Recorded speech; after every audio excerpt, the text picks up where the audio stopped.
which stands, one nation, under God, indivisible, with liberty and justice for all. Let us bow our heads, please. Dear Lord, we come before you this morning just thanking you for another day. Thank you for another day because of what's going on in this country now. It's a blessing to open your eyes in the morning. We ask that you come into the midst of this meeting, guide us as we make the decisions for the county and for the citizens of Harnett County. Give us the knowledge, the wisdom, and the patience to make the right decision. This is my prayer. Amen. We do not have a Harnett County hero today. He couldn't be here, so we're going to do it another day. I'll entertain a motion on that. Mr. Chairman, make a motion to approve the published agenda. Second.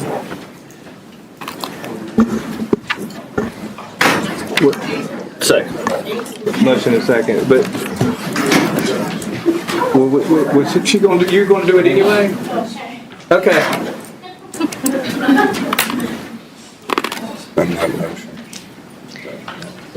Good morning. Mr. Hankins has relocated and will be watching this later this afternoon. Stand? Yeah, stand.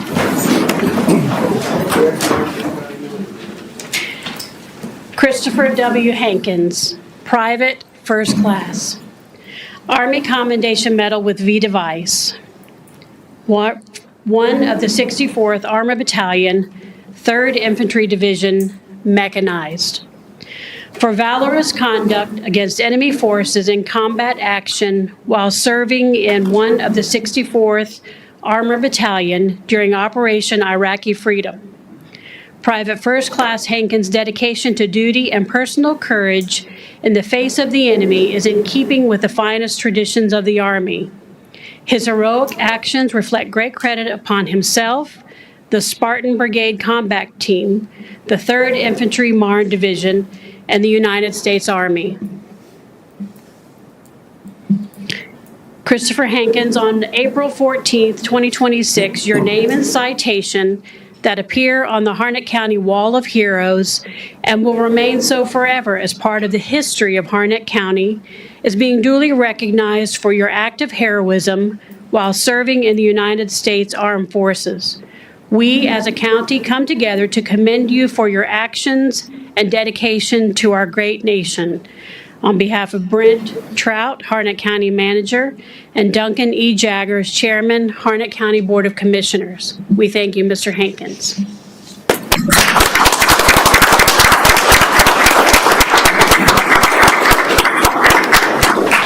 Thank you.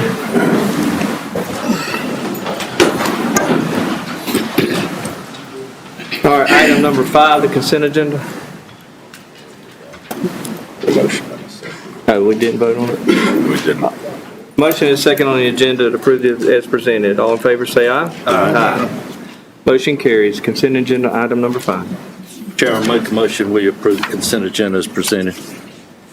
Second. Motion in the second. All in favor? Aye. Motion carries. Presentation, Line Worker Appreciation Day Proclamation. Get all the line workers that are here to join us today.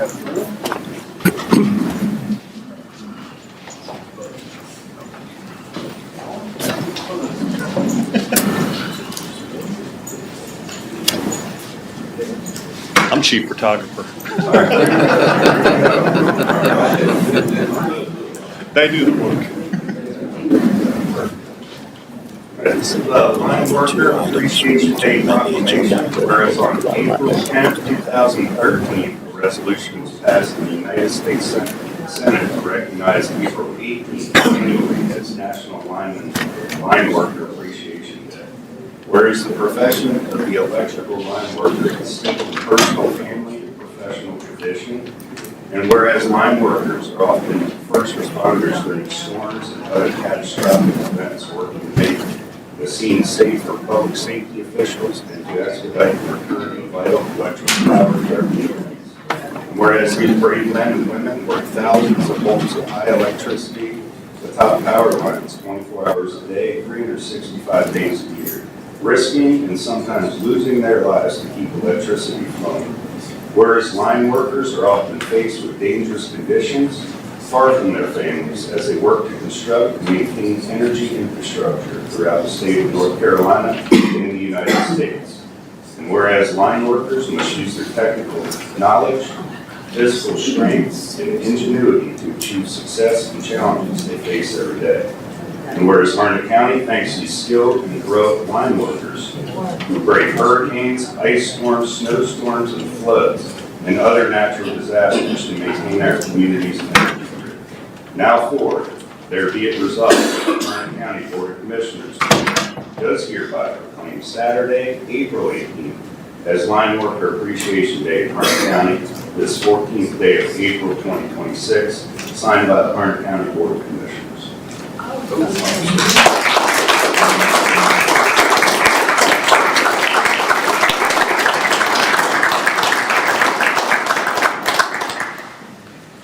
Thank y'all. Thank you.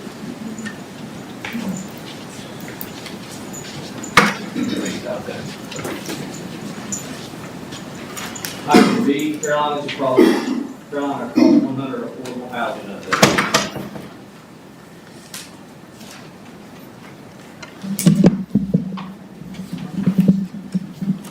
I feel like I'm out in the hall. I'm gonna push that up a little bit. Yeah. Y'all can come on up here, Sarah. Y'all come. All right. Well, good morning, Mr. Chairman, members of the board. Hope everybody's doing well. Coley Price, Deputy County Manager, Sarah Arbor, Long Range Planner with Development Services, and Barry Belevins, General Service Director.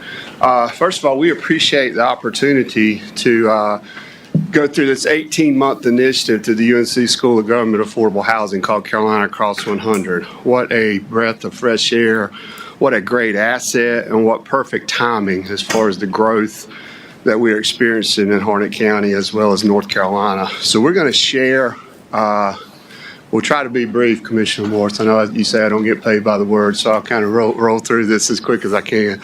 A lot of good information, so we'd like to kind of summarize kind of what's happening in the United States, North Carolina, and obviously Harnett County. So the initiative was 5 forums. It was an 18-month initiative. It included educational trainings, breakout sessions, collaboratives among participants, and wonderful speakers who shared experiences about addressing affordable housing in their communities, along with the technical assistance provided by the School of Government. I believe there's only 3 or 4 School of Governments in the United States, and we happen to have one in our back door, the UNC School of Government, which is such an asset for us with the classes and training, relationships, and resources that they offer. So we appreciate that opportunity. The 3 of us went through that. We had there's the breakdown of the forums in February of 25, May of 25, September 25, December 25, and then the program completion was March of 26. So that was 2-day sessions where we actually went up to Chapel Hill. We had there's over 14 teams across North Carolina that you see on your map there. We were part of the Sand Hills Affordable Housing Collective. And what was cool about this particular map is we got it from east to west, all across North Carolina, collaborating with these different teams, seeing what they had going on in their different counties and towns and cities. And it was just an asset to be with them as far as the last 18 months of what we shared. Sarah's going to talk a little bit about our team. Good morning, Commissioners. So we were Team 10, Sand Hills Affordable Housing Collective. Our team was comprised of Harnett, Cumberland, and Sampson counties, the city of Fayetteville, as well as the Mid-Carolina Regional Council of Government. Yeah. Yep. So an early part of this program was coming up with a vision statement. So this was between Harnett, Sampson, Cumberland counties, as well as the city of Fayetteville. And our vision was to create a community where everyone has access to safe, high-quality housing near essential services, educational resources, and employment opportunities. We envision a future where the well-being and upward mobility of the residents is promoted by the region's unwavering commitment to the supportive programs and policies for affordable housing.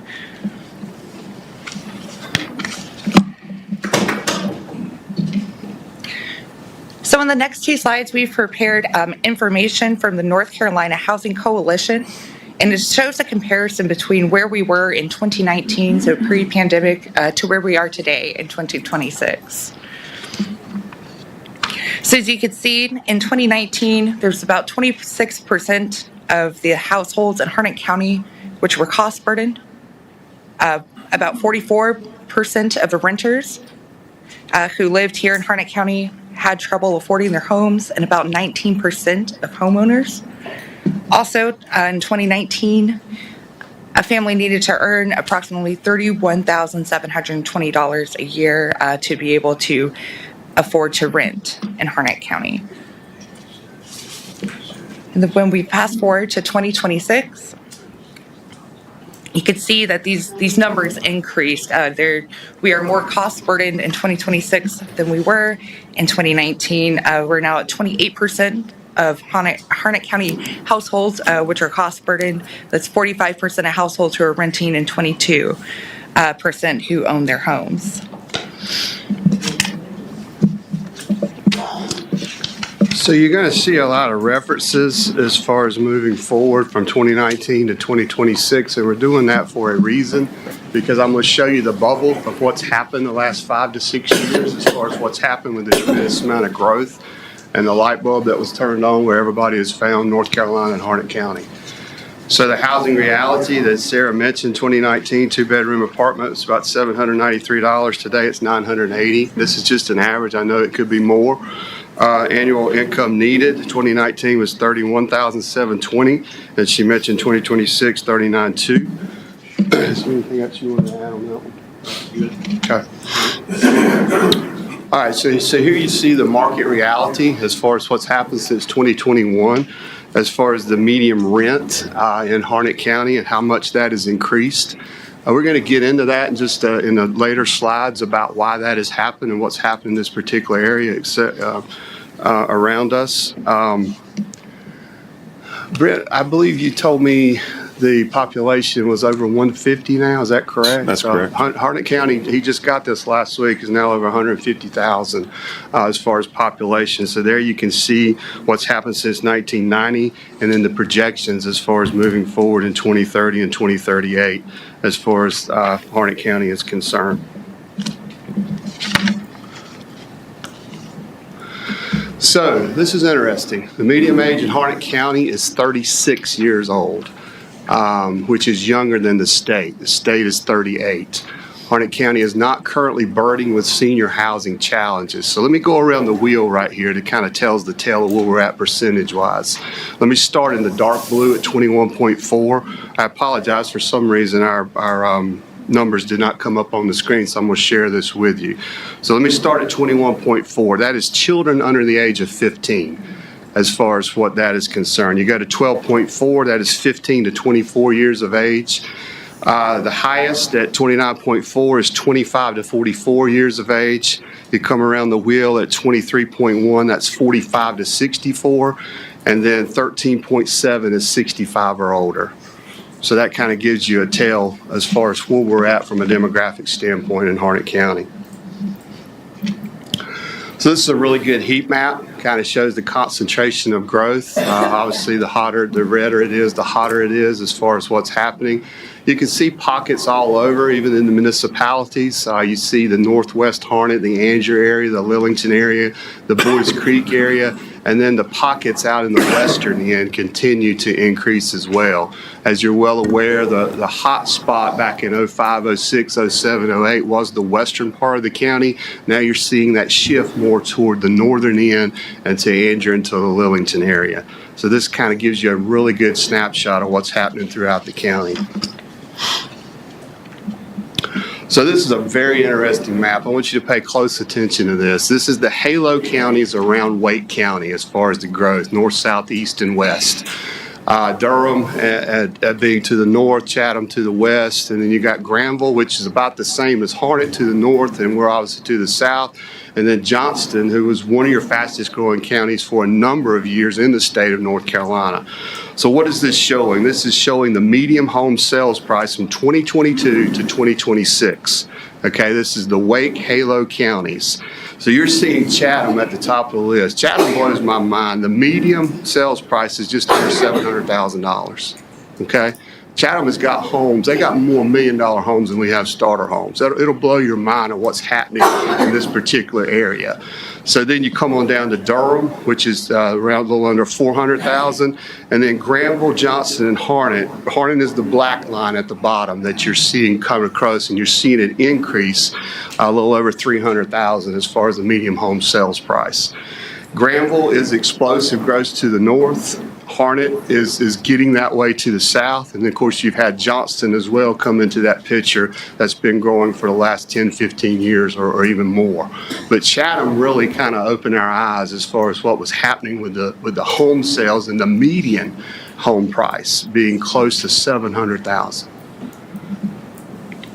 So this just gives you a snapshot. This is what I just said. The reason Johnston is a lot lower is because they've been growing a lot faster, a lot longer, as well as Chatham is the same way. So you see Granville and Harnett in the percent increase there as far as how high that is as far as what's happened the last 5 years. Is there anything else you need to share there? Okay. All right, so where are people moving from? So what's going on? Why is Harnett so hot? What is happening as far as the growth in our particular area? Most counties grew due to in-migration. I'm going to show you a slide in just a minute where everybody's coming from. So why are they moving here? Well, they found us. Location, kids, grandkids, universities, coasts, mountains, moving from all over the United States to the Raleigh-Durham metro area, which includes Harnett County and the Halo counties as far as around the tremendous amount of growth. And the taxes. I'm sorry? And the taxes. Harnett County grew 11.6% between 2014 and 2023. Overall, North Carolina grew 9.49% between 2014 and 2023 as well. This gives you a really good map as far as what's happening from increase to decrease percentages, and you can see Harnett is right in the mixture of that. As far as you see, Johnston's really high, Chatham is really high, and then New Hanover and Brunswick as well as far as what's happening in the particular area of the state. All right, pay close attention to this map because this map is 8 to 10 years old. I tried to get you an updated one. I could not do it in time for this presentation. This tells the tale for every resident in this county about what's happening in North Carolina. 2013 to 2017, you're seeing where people are migrating from. It is unbelievable. You see all the areas in the Northeast. You see pockets of Georgia. You see southern Florida. Look at Southern California. There is not a state in the United States that there is not a dot on where people are coming to North Carolina. The population of North Carolina is 11.6 million. Brent, they said it was like 170 people moving into North Carolina a day. So that's why you see the hotness of this market and what's happening as far as what's going on. I'm going to get you a map that is 2018 till today, and it's going to be a whole lot more concentrated on what you see right there. So that kind of tells the tale of 8 to 10 years ago what's happening. That's why I'm referencing 2019 to 2026 as far as the explosive growth that we've experienced and seen. This just shows the backup for what I just mentioned, New York, Florida, Virginia, South Carolina. You can see the median income of 2019, the average sale price of 2019. Commissioner Nichol, I know you know this. 2017, a starter home was going from about 133 to 143. Now you're seeing it between 280 and 325. So that's the difference. That's what I'm talking about as far as what's happening there. The land has a lot to do with that, with the cost of land and the in-migration and what's happening. Commissioner Nichol found this very interesting as we were sitting in this initiative. The amount of cash that are being paid for these homes will blow your mind. as far as people migrating in from the Northeast that are such high or more income, and what they sell, the taxes of what they're dealing with, so they're paying straight cash. And I know you know this as being a realtor, and I see some realtors out in the audience. 2020 and 2021 is when everything just went crazy as far as sight unseen, no inspections, paying $50,000 to $100,000 more than what the property was worth. And y'all, as well as I do, whatever the market bears, whatever somebody's going to pay for it, that's what it's going to bear. So that's kind of the storm that we're in right now, and that's what we're dealing with. So, Barry, why don't you talk a little bit about the housing challenges statewide? Thank you. Was waiting for the technical side, I guess. So as you see, the 30% estimated percent of North Carolina households either struggle to afford their homes or are living in substandard, overcrowded areas. And then the 85%, as you can read, is low to moderate income households with housing needs, jumps to nearly 85%. So the issue is, again, talking about income. How do you gain access to affordable housing? And the key thing about affordable housing is anything below 30% of your income, or excuse me, if you're paying 30% or more, then your cost burden for housing. So 30% is the cutoff, and it's what it's looked at and is accepted nationally. So if you think about it, there's other ways to receive funds. You can use the North Carolina Housing Finance Agency if you're so lucky to get through their process, is using home funds. What's interesting to me about those home funds, I kind of did a little background on it.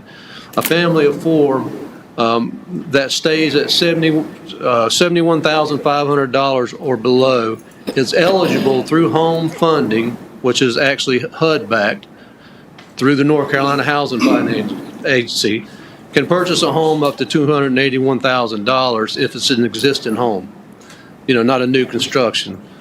However, if you think about it, somebody with a family of four, or if they get those funds, whatever limit that is, they could become cost burden immediately because it'll hit that 30%, anything over. So I find it interesting that we're kind of perpetuating our own problems as we go forward. So that was interesting. So if you think about it, $71,500 for 12 months is $5,958 gross. So you could, the way I think is you'll be cost burdened if you were to run that program. However, I'm sure Housing Finance keeps a good dime on that. You want to just click it to the next one?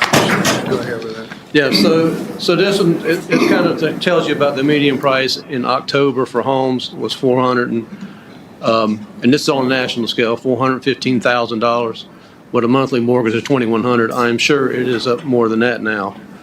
And then the median income household was $78,000. The point being is that as the median household incomes try to keep pace with the cost of housing, it's almost a losing battle.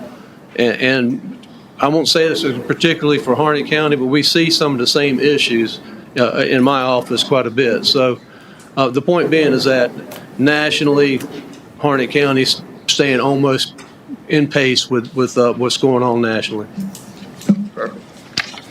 So you don't have to answer this, but my next slide is a very interesting slide. I want you to pay close attention to this. The question I have for you is, do you think we have more homes being built in 05, 06, 07 than we do today? The answer to that would be it was more back in 05, 06. So you see what happened in 08. The inventory, the demand has been increased tremendously. Inventory is short and demand is high. You're in a perfect storm of growth. The mix with private equity as far as what's happening, as far as the cost of land, the cost of homes, the rising cost of rent, as far as what Sarah mentioned earlier. That's what you're seeing happen in this particular area. This is a very interesting slide that kind of shows the completions and shipments of what's happening throughout this area. Low inventory translates to higher home prices, and that's exactly where we're at right now. And I showed you the halo counties of what's happening around Wake. So that's, is there anything else you need to add there? Okay. All right, so Barry, let's talk a little bit about the 30%. So again, what you're looking at here is some things that are available to families and developers to try to bring affordable housing in any community. Again, the 30%, anything over 30%, you're by definition your cost burden. And the words attainable workforce, we hear that all over the place. I like to still stay with affordable housing. It has an ugly hanging, affordable housing, poor people. It's not really that. It's just what you can afford. That's the bottom line. Anything over 30%, if you can't afford it, then your cost burden. When we talk about the market rate, as Coley alluded to, the market rate dictates what housing in whatever location in Harnett County is. We've seen the markets go up, obviously, while we talk about it. People are income restricted. We're not keeping up with inflation for the most part. I mean, not just any particular job and industries are having a hard time keeping up with inflation that it keeps moving forward. So the words government subsidized, what that means is, finding monies like through the Housing Finance Agency with the home piece, the Housing Choice Vouchers, the LITCH, that's low income tax housing credit. That is generally for private developers who apply for those tax credits to the North Carolina Housing Finance Agency. They usually fund maybe one or two a year. And what that generally says, if based on that agreement with North Carolina Housing Finance Agency, which by the way is through the federal government through the HUD program, the tax credits, as a person develops or a company develops, they, as part of their application, they decide that in order to get a tax credit, we'll have a certain number of apartments, because it's normally apartment complex, a certain number of apartments that we will say, well, we do it for low income people. So generally, I use the term, if you do 100 units, you're going to more than likely see around 9 at the most. And that gives them their tax credit for a few years running. They can also sell the property, and as long as the buyer can get the same tax credits as long as they maintain the requirements for the tax credit. But it is a way to develop affordable housing in a community. However, I must say that when North Carolina Housing Finance is looking at it for an application, and again, 2 a year across the entire state, they look for, are you near transportation? Are you near a grocery store? Are you near a pharmacy? And those kind of things. It has to be. It can't be rural, for example, way out in the county somewhere. It has to be around where things are available to people within walking distance. So that's an interest in how it works. But what's really amazing is those tax credits, even though they open them up every year, they only approve at least at the most 2 a year, again, across the entire state. One of the things was hit home to us as far as what was happening through this initiative, the cost of land is the same, regardless of if it's developed for affordable or market purposes. So that's what's driving the cost of everything up around this particular area. So when you come in and you have affordable housing projects coming in, they're going to be paying the same price for the land. So that's why it's so difficult. And then what Barry mentioned as well, as far as moving forward. They talked about attainable and workforce. Commissioner McCoy, I know we talked about this a lot as far as the vision that this board has had that I'll get into in just a minute. That's one thing we're trying to look after as well. Let's see, the opportunities in Harnett. What y'all have done a tremendous job is as far as the overlay and the master plan, the Jetport, you're seeing that starting to excel as far as what's happening. A jet does not go to school and does not use water and sewer. So you see when you get those high-end planes over there, that's going to be really big as far as the tax burden of what's happened to Harnett County. You're going to see this happen. I've been doing this 33 years, so you see all this growth coming in here. You see the residential, you see the townhomes, you see the apartments. Then all of a sudden the retail pops up, the commercial pops up, and the industrial sets up. What we've got to do and what y'all have done as a board is had a very good vision and strategic plans that you put in place for this to happen. You're going to see this happen fairly quickly. Usually you're seeing 15 to 20 year build outs in master plan projects. Now you're seeing 5, 7, and 10 years a whole lot quicker. So that means that other things are going to come in here that's going to help the tax burden as far as what we're dealing with here. Y'all talked about the CTE schools, the trades, totally agree with that. That is a tremendous asset for young students coming right out of high school, electrical, plumbing, mechanical, housing, things of that nature. There's a tremendous need for that, and that will continue. That's one vision that y'all set. And then the growth of the medical industry. You're seeing things starting to pop up more. We had the education medical corridor going from our hospital here in Lillington all the way to I-95. That's still in play. You're still going to see a lot of that through what planning is doing and what our economic development is doing.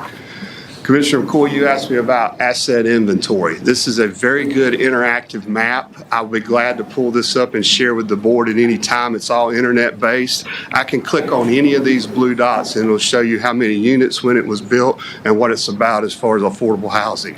There are more units of affordable housing in Harnett than what I thought. So this is a really good map to look at as far as what's on the ground right now. All right, the models. This is really cool.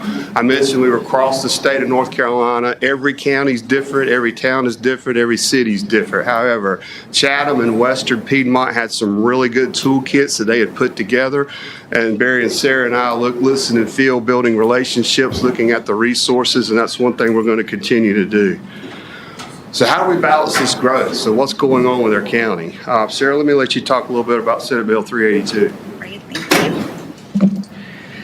So as the board is aware of, when Senate Bill 382, the downzoning bill was introduced, as to coincide with our Harnett Horizons 2040 plan adoption. And so that has limited us in our efforts to be able to protect important areas of the county, which were goals set forth by our land use plan. One of those, of course, was the Jetport overlay in our agricultural protection areas. And then Commissioner Nickel and the rest of the board, I know you've got many resolutions from the legislative luncheon that we had, which I appreciate. That's what came out a lot of this. That's why I think this is really good timing as far as for the residents to kind of understand the wave of growth that we're dealing with and why, how, and where, what we're doing about that. So the local bill impacts us, the sales tax, I know y'all are going to get into that a little bit later. And then the board's vision. I really want to share this with the residents because all this has been stakeholders, it's been transparency, it's been public input, it's been public hearings. You put together strategic plans, you put together business plans, you put together capital plans, you put together comprehensive plans, you put together economic development plans, opioid task force plans. I can go on and on. That's what's happened the last 5 to 7 years as far as the vision of what this board is seeing. Knowing what you know as far as the growth coming in, the commercial and retail is going to follow, and the industrial is just right behind us. We have very good people in place as far as our departments are concerned, and that's what I applaud this board as far as what you've done over the past 4 years to lay the foundation for that. So this kind of gives an era about kind of where we're at, housing preservation, ongoing affordability, production, and then wealth building. That's one thing that we learned in this initiative, the different strategic approaches. Not one size fits all. The cost of land is burdening us, and being a rural county does not help as well. We're not entitled. We were in the same group as Cumberland and Fayetteville, who are entitled counties and cities, and they're having trouble putting this on the ground as well because of the cost of land. So I just wanted to share that. All right, so everything revolves around housing. That's the hub. All right, this is a wheel, by the way. We're trying to make this so pretty on the screen. So what you're seeing coming true to form is strategic planning as far as what I mentioned, as far as the vision that you've laid out. You're looking at education as far as what's at the top of our list, as far as what we've got to do with building schools and how all that's put together. Then you see transportation, which is a big issue. My gosh, it's like we're 20 years behind the times. I think I read where there was $133 billion worth of needs, and they only have $33 billion for available to do transportation projects. So that gives you an idea kind of what's happening there. You have come a very long ways with CAMPO, FAMPO, your strategic planning with the Development Services Department, which I applaud, and that's going to continue. Then you look at recreation, quality of life, greenways, things of that nature. As people move from across the country, that's what they're wanting to see in this particular area. You have all that in place. It's just a matter of putting it on the ground. And then we talked about land use, which is going to manage everything we've talked about as far as the comprehensive land use plan that was adopted last year. With the growth that's moving in this particular area, that land use plan is going to dictate and be a guiding document for you as far as what Harnett is shaped into. I mentioned economic development. Those efforts are going to continue. You're seeing more and more success stories starting to happen there. You're seeing more commercialization. You're seeing more industrial products. And now you've got a product on the ground with I-95 corridor and the 301 corridor, what's happening. That came from your vision as far as a board in making this happen. Commissioner McCoy, I know you've been up here since 2014. You say this a lot. You know, that's what we need is a product on the ground and making this true to form. And that's what you're fixing to see here in Harnett. We need to talk about community health. That goes a long way with our health department, with our hospitals, mental health, things of that nature, behavioral health. We're very big into that with plannings as well. And then obviously, last but not least, protecting our agriculture and natural resources. This is what this county was built on. We understand that. We recognize that. And that's something that we're going to continue to look at as far as the features of what's happening with growth. So that's what makes this turn. Housing is at the hub, and you see the spokes that are in this wheel. When one spoke is broken, the wheel is warped. So I applaud you for each of your efforts, for what you've done, how you've done it, and moving forward with what's happening with Harnett. I want to play this very short video because this is a snapshot of 18 months as far as what the three of us just went through. So if you'll bear with me, I just want to play that and kind of sum this up and then answer any questions you may have. Home means to me peace, happiness, a place where I feel safe. Oh my gosh, I was so young here. I moved to Hendersonville when I was 9 years old, and I remember my mom struggling to find a place that was affordable. When we found Sugarloaf Apartments, that changed everything. Oh, mira, aquí están los apartamentos, mira. I can't imagine an indicator of well-being that isn't somehow tied to housing. Whether that's health or educational outcomes or economic mobility, somehow it all seems to come back to the place you lay your head at night. If we want to improve the outcomes, we have to improve our housing. Our State Our Homes is an 18-month program of Carolina Across 100 that's designed to work with communities across North Carolina who are interested in improving access to affordable housing in the state. So good morning and welcome. There are 14 teams from 22 counties. These represent all different types of communities from the mountains to the coast. And on these community teams, there are partners from the public sector, the private sector, the nonprofit sector, and whatever types of organizations and representatives make sense for the specific community. So you need to think about both preservation and production. The teams will learn a lot about different topics within affordable housing, from permanent supportive housing to home repair to affordable rental housing. They'll walk away with connections to professionals in those industries that they can call on.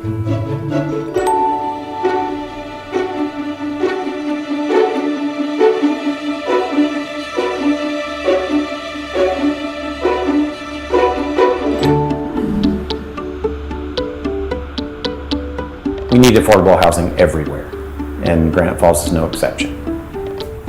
I want to prove that you can build a high-performance home on a budget that the average person in my community can afford to buy. Duke Street Cottages is my first solo development. Most of these homes are selling for an average of $250,000. I make a living building and selling houses, so the numbers have to work. but I also want this to be a model for other developers to follow and a legacy for my community. It can be about. Our State Our Homes has been a unique opportunity to surround myself with people who are also passionate about providing affordable housing and think strategically about ways that we could do that maybe we've never thought of before. It's that iron sharpening iron type of experience. The truth is you're going to learn by doing. Each team has developed a goal for the number of units they would like to see created in the next 3 to 5 years. Our job is to ensure that these teams have what they need to create that supply. This initiative has been a breath of fresh air for us in Harnett County because it's taught us a lot about the different perspectives as far as just starting out in affordable housing. Some have strategic plans already in place and some have great success stories. We really have developed a plan to continue the conversation regionally and keep our team engaged and continue that resource development. The answer for many of us is in this room. Just got to get around the table and talk to our colleagues and figure out what the solution is. Hi Larry, it's Itzia giving you a call back. I got your message. Affordable housing has had a huge impact on my life. I was raised in affordable housing, I live in affordable housing, and now I get to work in affordable housing. I am the site manager at Okawaha Village Apartments. We have people that work in agriculture, that work in construction, some that work for the school system. Without affordable housing, these people, including myself, would not even have a place to live. Where would we live? People deserve great housing. Housing Assistance Corporation was founded in 1988 in home repair. We started building affordable housing in the mid-90s and continue to grow in our pace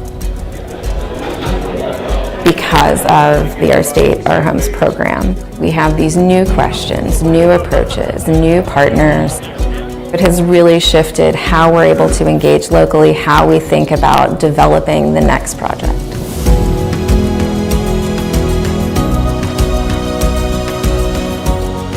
Housing is an issue that affects every single community and every single life in North Carolina. And we know, based on the data, that it's out of reach for too many people. If we do not hone in on how do we build the affordable housing we need quickly, we will see an outflow of the workforce because they simply can't afford to be here. There's nothing quite like helping someone realize the dream of homeownership, for the first time. That's powerful stuff. ¿Cómo cambió tu vida cuando llegaste a vivir aquí en Sugarloaf?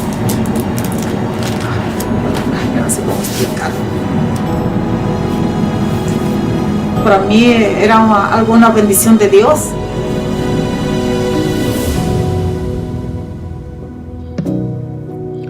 All right, well, Barry, Sarah, and I thank you for the opportunity to be a part of this initiative. We have learned so much. We will continue those efforts with the resources that you see here in this video. I think that sums it up very well, and I'll be glad to answer any questions or comments that you have. Of course, I'm going to speak. But this is something I have been very passionate about since 2014. Where Harnett County slipped back is that in the 80s, there were a lot of jobs in this county. All of those jobs moved south. And economic development growth seemed to just move out of the picture. And that's why I've been preaching economic development growth in this county. Simply because you've got to have it to have affordable jobs. How many Section 8 housing do we have in this county? The last count was like 2,000. 2,000. Section 8 housing? Yeah, housing choice vouchers, 2,000. But that's a lot more than I thought that were in here. Because I didn't know, only place I know in this county that has Section 8 houses was in Dewey. And we have one in Littleton. Right, but this is through the county, Sanford County.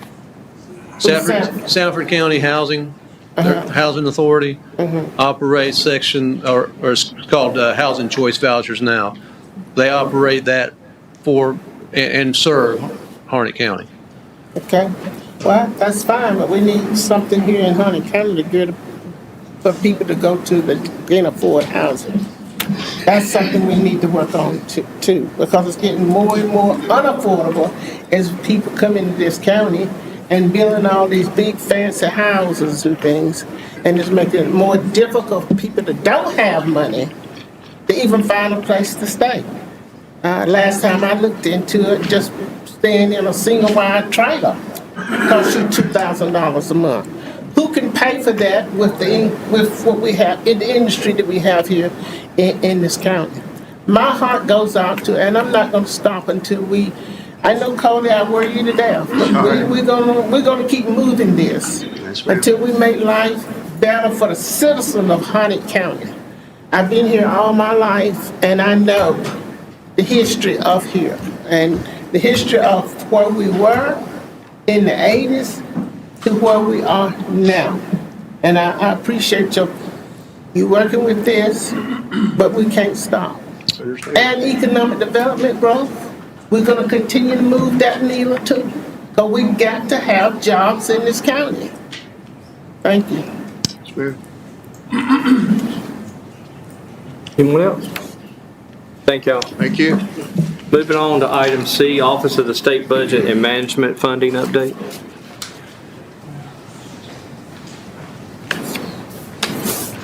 Thank you, Chairman. So what I'm going to do is provide an update related to 7 different grants that our county has received. The first one was received in 2022, which was $630,000 for various parks, projects, improvements. They're listed in the memo that I laid at the table for you. There are a variety of projects, Anderson Creek Mountain Bike Trails, ball field lighting, that kind of thing. Most of the money in that first grant has been expended. The rest that is left will be expended before the deadline. Grant 20282, which is the Shawtown Playground, that project was constructed. They constructed a playground at the Shawtown Community Center, and that grant is closed. The ones that we've been focusing a lot on are grant 20283 and 20285, and those were grants that we received to be able to pass on to various sub-recipients, either county departments or nonprofit organizations. As you can see, we received $1.5 million with the first one, 20283. Of that, we have approximately $150,878 left to spend out of that. I would note that the largest outstanding one is $100,000 for the Averillsboro Battlefield Commission. There was an effort to have the battlefield become part of the state's parks system, and the money that you see here was going to be used as initial operating expense for that as a trade-off with the state. That has not happened. And so we need to have a discussion with the commission as to whether or not they can spend that, or if they have something they can spend it. If not, we're going to ask that they return it, and so that we can reallocate that funding because the deadline is approaching of June 30th of 2026. There has already been one extension on this grant by the state, and they do not intend to grant another extension. So we have literally till June 30th of 2026 to spend that $150,000. The other smaller numbers of different organizations shouldn't be an issue as far as having them submit the last receipts for work that they're currently doing. Grant 20284 was a body scanner that was put into was given to the sheriff's office. The body scanner was purchased and installed and is currently being used at the detention center to stop contraband from entering into the detention center. So that project is completed and will be closed out here in the next few months. I mentioned 20285. That is the other one that we received various sub-recipients. That one we received $1.15 million. Of that, we're down to approximately $153,000 that has not been spent. And again, the largest one of those recipients is the battlefield, and we'll see what happens. Now, in this one, then the next two, They were grants that were received in 2023. They have an expiration date currently of June 30th, 2026. We've requested an extension. OSBM has stated that they are requesting an extension from the General Assembly in order to have another year to spend that money. But until they come back into session and get a budget done or a separate bill that will allow for an extension, we have to assume and try and spend the money by the June 30, 2026 deadline. If we're successful and that they do grant an extension for all of these grants across the state, then we'll grant an extension to those subrecipients and give them the additional year as well to spend the money. The next one, Grant 20286, which is a generator that would be purchased for the detention center to run the entire detention center. Currently, they have a generator, but it only powers the 911 center. And so this generator would power all of the detention center. The project is currently in review and design with Dewberry Engineering. Once they have determined what type of generator to purchase, they will file that request and submit for a purchase of that. Once we've encumbered the funds, then we will be considered to have spent the money. So that currently our timeline is the end of May. We'll have that information and be able to place that order, which will encumber our $2.7 million, which will ensure that we'll be able to do that project. Even if the generator isn't delivered for 6 or 9 months or whatever, we'll have encumbered the money and be covered in regards to that. Grant 20287 is a little more difficult. As you remember, we were attempting to purchase the Johnson Farm to use as a recreational area, farm teaching area. Well, the Johnsons decided not to sell. This grant was specifically targeted for that purchase. Can't be used on anything else as it currently sits. We have asked the state, OSBM, what we need to do in order to change the focus and still utilize that $1.6 million. They stated we have to have approval by the General Assembly of a technical correction, what they call it, to change the purpose and use, the scope of the project. We've requested that. Representative Penny, who actually put this into the budget when we received this, is agreeable to what we have proposed to utilize this for other parks and recreation projects. And so we're going to be presenting him a list of 3 different projects that we believe this money could be used for. He'll present that in a bill to the legislature. They approve that, then we'll be able to use the funding. The issue is if we don't get that approved prior to the June 30 deadline, then we could have some problems of being able to expend the money in the time frame. This one, it's going to be critical that we get an extension for in order to give us a year. We shouldn't have any issues spending the money if we have the additional year. We can spend part of it if we don't get the extension, as long as that technical correction occurs before the June 30 deadline. So a little bit of a moving part there, but I think we have a plan. We know what we're trying to accomplish with regards to the utilization of those funds. The other grant, and it's not an OSBM grant, is we did have our grant for the terminal project. The terminal project is being closed out right now. There was a little bit of funding left, but it states in that grant that is to be used for any type of construction project, capital project at the airport, and so we'll utilize those funds to help augment funding we have for the other projects we're doing at the airport. So, answer any questions you may have. I have a question. That question is, the legislature's not, they have shut down.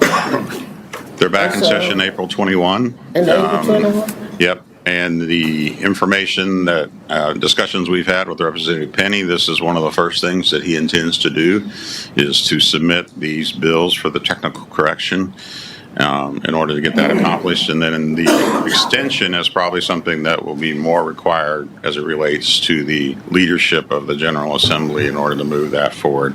The technical correction is something that he can submit to as his own bill and move that through the process. I'm glad to hear that because we need that money. Yes. We need to finish these projects. Yeah. Parks projects are one of our toughest to fund. It comes from the general fund primarily. We do have a reserve fund that we put money over into for parks projects, but they're getting expensive, very expensive equipment and so forth in order for us to complete. But very much in demand, and so yes, having this funding is very, very important for us. Thank you. Anything further? Thank you. All right, thank you. Item D, American Rescue Plan Act of 2021, ARPA funding update. Good morning, Mr. Chairman, members of the board.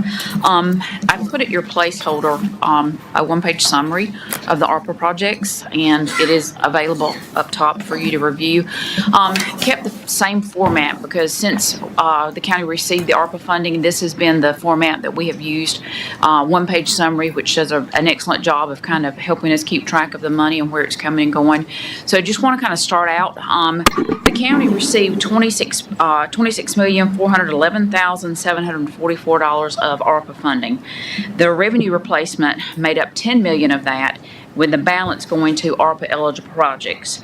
And so the top section, which is in green, under ARPA eligible projects, that is where we spent the $16.41 million. So just kind of want to go over with them with these just briefly.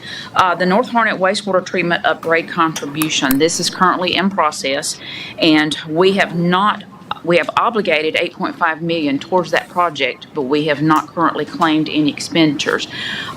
This project is a collaboration with Harnett County, Lillington, Anger, and Fuquay, and so there was a lot going on. Each of those entities also received ARPA funding of their own.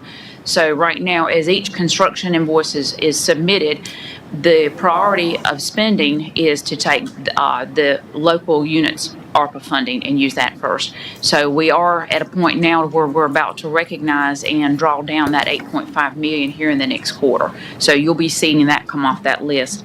The second item, the Great Grant 1 and 2, is a total of just over $500,000.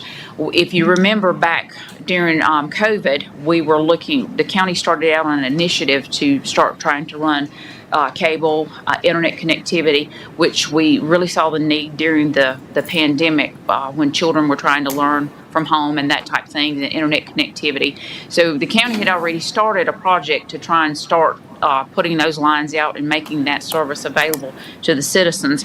With the receipt of the ARPA money, we started on a huge broadband project as part of all that state, and so we had originally set aside millions of dollars, but as that project has gone on, the state has also received broadband money or funding, so that money has been replaced. So that's why the contribution on this for us looks very, very small, but it's not, because down further, our displaced or our revenue replacement funds, we use that as our local match. So I don't want people to look at that at the very beginning and just think, oh, wait a minute, we put more than that in it, but we did. The next one would be the CAB grant. That is the one that was replaced, and the state is funding that. And then Viper radios. We purchased Viper radios for the police departments for a total of $1,571,309. And then we did a Viper radio replacement for our emergency staff for $5,619,227. And if you remember, back several years ago, the state went with the Viper system so that in events of emergency, everyone had access to the same level of communication. I hope I'm saying that correctly. And last week was my 30-year anniversary, so when I start remembering back, I tend to get my timeline mixed up sometimes, so just if I misquote the Viper system, please let me know.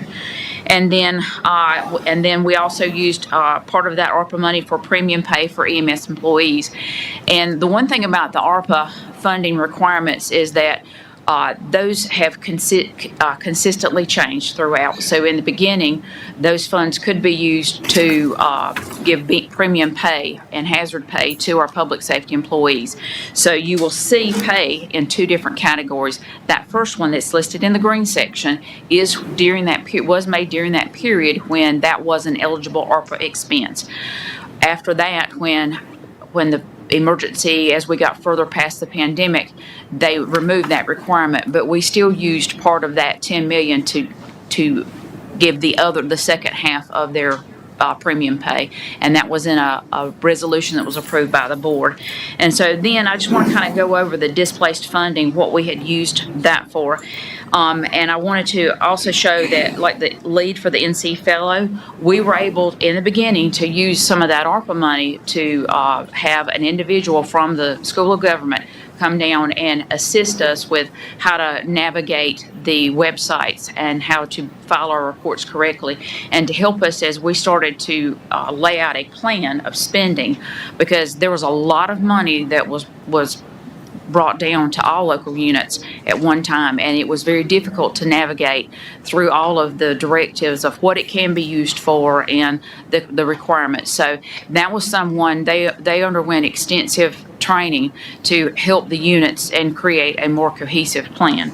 And so then the next year, they removed that funding. So you'll see $71,000 that was we used to supplement to pay that, because that was a 2-year position for her. And then the IT River fiber extension, there was $149,000 for that. We also used $2.5 million for the Harnett Regional Jetport. And I believe we used that as part of our grant matches that we get from DOT, so we were able to use that. And that goes back to the conversation earlier about economic development and trying to develop that jetport. And then you'll see the next few entries are CloudWise, Fiber 2, Match. We also used the DSS second floor upfit. If you remember, right before COVID, we went out and issued debt to build this building, as well as building an addition onto DSS. We did not upfit the second floor. It was roughed in, but we were able to add a lot of staff to that second floor, to that first floor addition, with the plan being that as the county grew and the size of that staff requirement grew, we would be able to utilize that second floor. Well, that date came a lot faster than we realized because of the mandates coming down with the money. So we were able to use our revenue replacement to finish upfitting that second floor, and we were able to have more staff brought in. And then the Office 365 cloud migration, again, this is continuing that broadband initiative.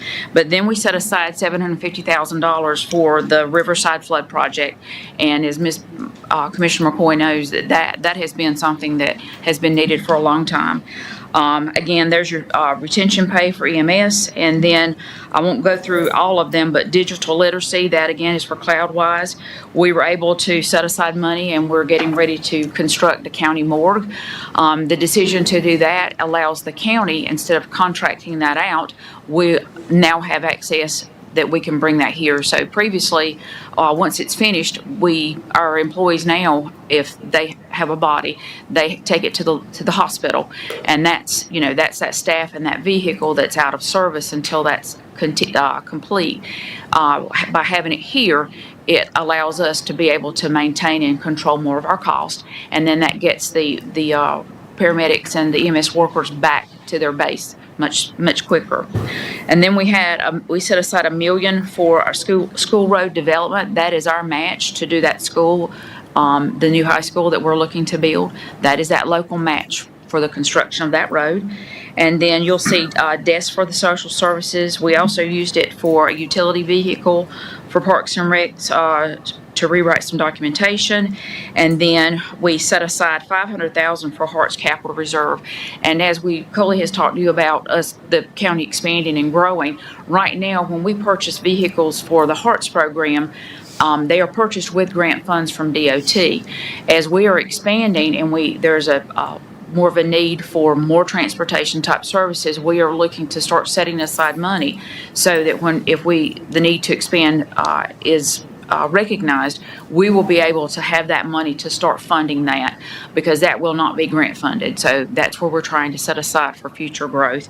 And then the balance of that was $709,000 that we transferred over to the general fund last year when we were using fund balance. And then the total of those, it actually exceeds the $10 million revenue replacement by $832,085, but that included interest income that was available. So, does anyone have any questions? Yes, I do. The $700 and the $7,050 for the Riverside project. Yes, ma'am. Have we used all of that money? No, ma'am, we have not. That is in a separate project fund, and those funds will sit there until that project is complete. But we have not used all of it. I think a lot of it, some of it was, I want to say grant matches and some studies that we're doing. I can get you a detailed printout of all of that. But I would no, like to ma'am. have one. Okay. Because I need to, was the, getting rid of the beavers there included into that? No, the beaver is it beaver mitigation? That comes out of a department in the general fund. I think that's a contract. Okay. That we take. You're talking about the one that we pay a contract for removal. Okay, thank you. The beaver dam. Yeah. It's on Because there's back. still a lot of work there to be done. Yes, ma'am. That's separate than us. Actually, there was a beaver dam. There was some additional expense that was paid for, but the primary program is run by Soil and Water, set aside from our general fund, but then there was additional charge related to the removal of the dam. Well, that's important to me because I go into that community and I let them know, give a full report on how much funding this county is spending in that area. Because this is something that's been going on for decades and nothing has really been done to resolve the problem. So I appreciate you. And I just want to point out too that as you look through this list, we tried very hard to make these one-time uses, so that there was nothing that was a repetitive, and we tried. So it took some doing, but I think we did a lot with what we had. Thank you. Thank you. The only other item I had, I'm not sure if you mentioned it, but we have until December 31, 2026 to spend this funding. So we still have 8 months or so that we need to spend that. The great grant projects, the state is managing those, and they expect that those projects will be done by the end of the year. And we know with the project we're managing for the wastewater treatment upgrade, that project, we will expend those funding. That funding that's listed there will be utilized prior to the deadline. So the plan is not to give anything back. How far have you gone with the internet service in the western part of the county? How far have we gone with that? I mean, that's some of the... They're working on phase 2 right now. Phase 2? Yep. So they're, I think, finishing up the loop. Yeah, trying to get Budweiser IT. is doing a lot of the work. They were doing the work, and now it's putting in the towers in order to transmit from there. Yep. So they're on phase 2 of that project on the That's western great. side. We've come a long ways in this county. And service. Thank you very much. Thank you. Moving on to item 7, development services. Item A, plan 2602-001, landowner applicant Dolores Faye Baker, Secure Storage LLC.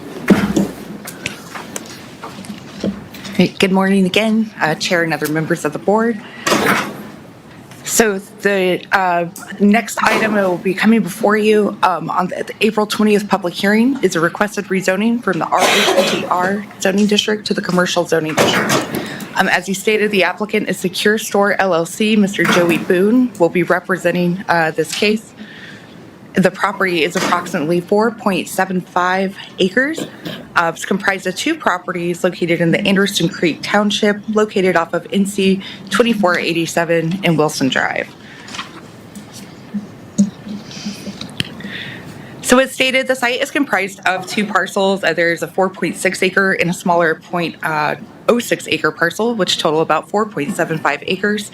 The parcels do have 2 road frontages, the first along NC 2487 and the other along Wilson Drive, which is a privately maintained road.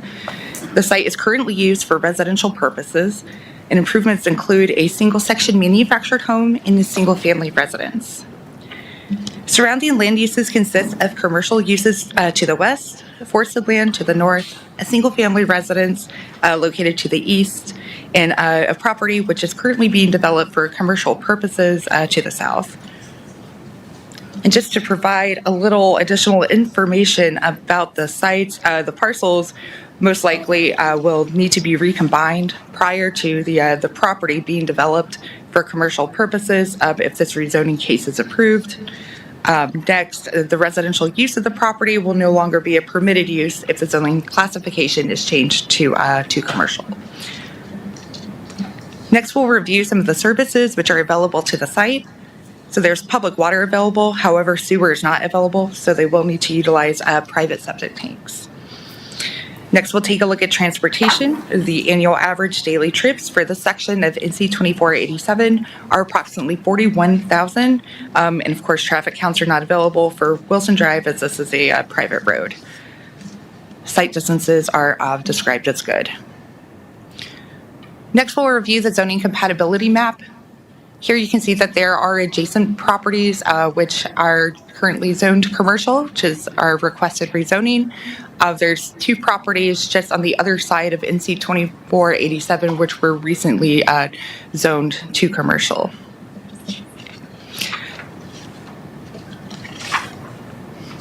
The properties are also located within 2 of our overlay districts.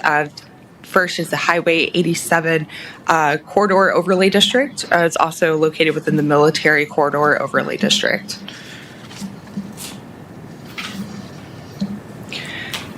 Next, we'll review the land use classification compatibility map.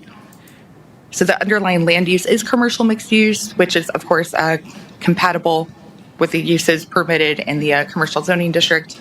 That's also the predominant land use here in this area of the county. I provided several photos for your viewing. The first are photos of the site itself, including the current improvements. Next, there are photos provided to show the road views. The top pictures there being of Wilson Lane, and then the bottom, of course, NC 2487.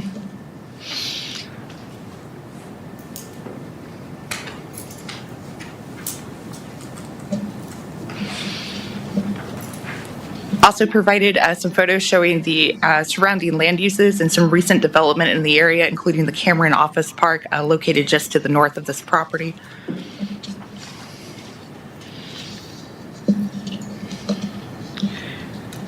So as staff moved through our evaluation, we were able to answer everything in the affirmative, and we are recommending approval of the requested rezoning to commercial, and that is based on compatibility with the surrounding land uses as well as the underlying land use, commercial mixed use.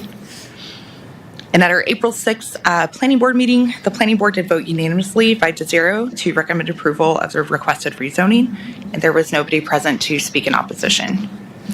And I'm open for any questions. Thank you. Anyone have any questions? Thank you. All right, thank you. You'll be on the April 20th for here. Item 8, action item, discuss and consider adoption of a new paid parental leave policy. Ms. Lane? Good morning. I am back before you this morning, following up with the 3:30 meeting, the March 30th meeting we had, to ask the Board of Commissioners to review and consider adoption of a new paid parental leave policy. The proposed policy will establish guidelines and eligibility for providing paid leave to eligible employees following the birth, stillbirth, adoption, foster, or placement of a child. Again, in your agenda packets is the new updated policy, so I took your feedback from the March 30th meeting and revised that policy. So on there, it reflects those changes, and it states that all qualifying events listed would receive up to 4 weeks of paid leave.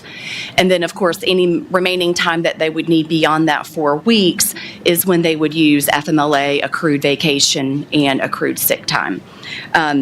And in the packet, again, you have the leave comparison of surrounding counties in that packet. And then we have a suggestion for an effective date of June 1st of 2026. I thank you for the extra work and listening to what we asked you about. I do appreciate that. Okay. Any further questions? I'd entertain a motion. Motion to approve, Mr. Chairman. Second. Motion and a second. Any further discussion? Hearing none, all in favor say aye. Aye. Opposed? Motion carries. Thank you. Item B, discuss funding of Veterans Treatment Corps from Harnett County, Lee County, Johnson County, Wake County. Funding request from each county is $150,000. Mr. Campbell. Good morning. So as far as Lee and Johnston County goes, that's still fluid. Did speak with our DA this morning. Her and our Chief District Court Judge, Judge Wood, have been speaking with Lee County and have requested a little bit of an amendment. They're looking at doing a one-year trial and then seeing kind of how things go from there, which is understandable. Judge Wood's drafting up a letter from the Office of the Chief District Court Judge stating that for them, but they'll be at court tomorrow. Their chairman and also a representative from the House will be there tomorrow. So it's fluid, you know, it's still a work in progress. I do meet with Johnston County next week, and I've been in communication with their county manager as well, and they seem pretty excited. We've got support of District Attorney Waller out of Johnston County as well. So I wish I could give a more definitive, yes, this is happening, no, this isn't happening, but that's kind of where we are with that right now. Basically, you're just asking us so you can go and request funding from each of them. Yes, and also I'm working on a grant that actually has just dropped. It's a $1 million grant, 4-year grant. And I'd like to go ahead and get approval to submit that and then have that accepted if awarded. My confidence level isn't very high on this one. There's only 12 that they're awarding in the whole country, and there's probably close to 700 veterans treatment courts. So. Know that that's probably your next item. However, is there a match on that? There is no match. Both these items separately. Yes. Mr. Chairman, I make a motion that we accept the request from Veterans Treatment Court for us to request $150,000 from each participating county. Motion is second. Any further discussion? All in favor say aye. Aye. Opposed, motion carries. Thank you on that one. Thank you. Mr. Chairman, I make a motion that we approve Veterans Treatment Court to apply for a grant, or I reckon you've already applied for the grant. I haven't submitted anything yet, but. Second. Motion and second to apply for and accept if it's awarded. All in favor say aye. Aye. Thank you. All right, thank y'all. I got a question. Oh, yes, ma'am. How many veteran treatment courts do we have in the state of North Carolina? I believe there's 8 or 9 now. 39? 8 or 9. 8 or 9? Mm-hmm. Yeah, there's not a whole lot. We've been helping. I know Moore County just got started here recently. I think they're the newest. Gaston, of course, Buncombe, out that way. Fayetteville, Cumberland County has one. New Hanover, Camp Lejeune has one now. So, and I believe Forsyth County has one now. Randolph County. So there's like 8, I think. Well, I like to say that Hunter County was the first one to organize. We were, and we've been instrumental in training a lot of the other counties as well. For example, the case manager from Moore County was just here all day yesterday. Their whole staff was here 2 weeks ago, learning and you know, trying to get things done. So I want to give Marsha Johnson a credit. She the one organized that. It took a while, but the county commissioners finally listened to her because it's much needed. Thank you. For sure. Thank you. Thank you. Thank y'all. Have a good day. Item D, discuss and consider request to adopt a resolution authorizing the execution of opioid settlements. Mr. Bill. Yes, good morning, Commissioners. So this is another global settlement on opioid litigation involving some additional pharmacies. This is a proposed $97 million global settlement for the country.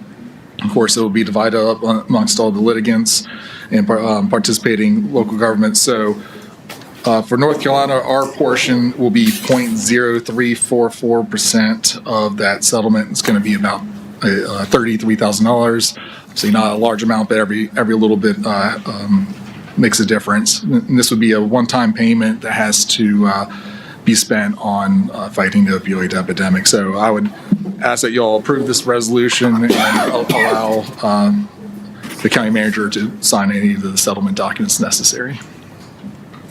Motion to approve. Second. Motion is second. Any further discussion? Hearing none, all in favor say aye. Aye. Opposed, motion carries. Thank you, sir. Discuss and consider a request to adopt a resolution to request local statutory act to allow Harnett County to conduct a referendum during the November 2026 general election to levy a local sales and use tax of up to 1 cent sales tax. Mr. Pell. Yeah, so the next number of items are a number of resolutions to ask for a local act. So this one is for to be able to do a referendum for up to a 1 cent sales tax. By statute, you all can do a referendum for a quarter cent. Anything above that would require a local act to do that. So that's why we have this resolution before you to get a local act that will allow you all to put this on the ballot for the voters to vote up to 1 cent. If the public did vote if we got the local act and the public did vote to approve that, then you all as commissioners will have the authority to increase any amount up to 1 cent. You wouldn't have to, but it would allow you to do so. And this has been done recently. Mecklenburg County last year got a local act to be able to do a 1 cent referendum, which was approved by the voters. It was for transportation needs. So this has been done recently. Can you tell me, two questions, can you tell me the revenue that would bring in first? $4 million for a quarter cent, correct? 3.9 was a quarter, goes up about $4 million for each quarter percent. So about $16 million. If you max that, yeah, okay. The second thing is we have some other resolutions below this that we're trying to see if we can do. This one would need to be submitted, the latest date that we need to submit this to the representatives to get it. And the latest date, I'll have to look exactly the latest date. We do have some time to be able to do this to get this on the ballot for the November election. We do have some time on this, but obviously the sooner the better. But we're not up on a My question, I guess, is with the other ones we've got coming, right below these. How do they interact? Are they, Right. Well, I guess. They're all independent of each other. Well, I guess this one would be obviously independent of we'll get into the Senate Bill 382 because that's a non-monetary item. Of course, everything's a local act. This would probably play into order of importance for the school impact fees or changing how reappraisals are done or being able to do property assessments for school construction. So I guess it would be up to you as a board what the priority would be to be able to send up to the legislature. What would be the highest priority item? I think the other thing that I would add is that currently this request is something that already exists within state law as far as a procedure. This is not breaking new ground. The approval to pursue a quarter cent is already available to us if we want to put it on the ballot. Requesting the legislature approving, allowing us to do a referendum up to 1 cent already exists. We just would have to get their approval as they go through the legislative process. So this one is simplest in that the procedure already exists in order for us to pursue this. So, and it's also different because all it is asking for a referendum. The state legislature isn't adopting anything. It's not forcing an increase in sales tax. It's simply just asking us to let the voters to decide. So it's a little bit different than these other resolutions. Well, I like this tax because you get it from every person that spends money in Harnett County, not just a landowner. So anybody who comes through Harnett County and spends money, you get that tax. So I like that part of it. But any further discussion? The thing is that it's going to have to be voted on by the citizens, and it's going to take some education to educate the citizen Because I remember at one point some years ago, we did this to build a school out there in the western part of the county. Didn't happen. I'm not against it, I'm for it. It's We the never better way got to that do it, rather than taxing people on their taxes and everything. It's painless. Well, kind of to put this into perspective, though, if you want to talk numbers, I mean, roughly 16 million is what, 10% kind of above our budget that we currently have? It's roughly. General fund wise, yes. So, I mean, what, you can maybe take on debt for 2 more schools or so with this, possibly. Maybe a little more. 2 more. Take on debt in order, debt affordability. Well, we're gonna need it. Possibly. So, I mean, so this right here is at least an ease of a burden in order to shift it that way as well. But this opens us up to use it as another tool. And kind of like Brent said, it's already out there. It's kind of like when we approve you to sign over your manager's threshold. You know, that's basically what we're asking is for approval in order to go over the certain threshold that's already established according to statutes. So, But the citizens of Harnett County get to vote on it, so. amen. Yep. So this right here will be a referendum on a local ballot, hopefully. Any further discussion? I'll entertain a motion. Motion to approve, Mr. Chairman. Yes. It is seconded. Any further discussion on it? All in favor, say aye. Aye. Opposed, no. Opposition, motion carries. Item F, discuss and consider a request to adopt a resolution to request local authority act to allow Harnett County by ordinance have developers pay school impact fees. Mr. Fell. Yes, Commissioners, as this topic's come up a lot regarding impact fees for new development, be able to offset the cost of the schools that these new the children that these developments bring. By law, we cannot, on the local level, adopt impact fees for such items. So it would require either a statewide act or a local act to be able to charge those fees. So what this is to be able to ask for a local bill that would authorize us to charge a school impact fee. And what was proposed in the resolution is to do a $1,500 per residential unit impact fee for all new residences. I know it was discussed last meeting by the chairman. Just give you an example. So I believe Chatham County at this point is the only one actively allowed to charge impact fees. There were a couple local acts that were adopted back in the 80s that allowed for it, but Chatham County still currently does an educational impact fee. They charge $3,500 per single family unit, $1,100 per multifamily unit, and again, I think another $3,000 for manufactured homes. So just give you an idea, that's what Chatham County does. And this one is just a $1,500 request to be able to adopt ordinance of $1,500 per residential unit. Now, I have a question here because I know that we had that one on here for the school developer impact fees.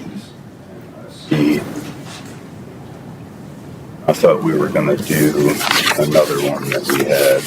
I apologize. Did you want me to go over the assessment one first? Correct, yeah, because I believe that we are going to scratch that $1,500 proposal because we have a better idea. Well, let's do this. Let's put this on hold long enough for you to go to the other one, okay? Okay, so Vice Chair, want to go and talk about the special assessment?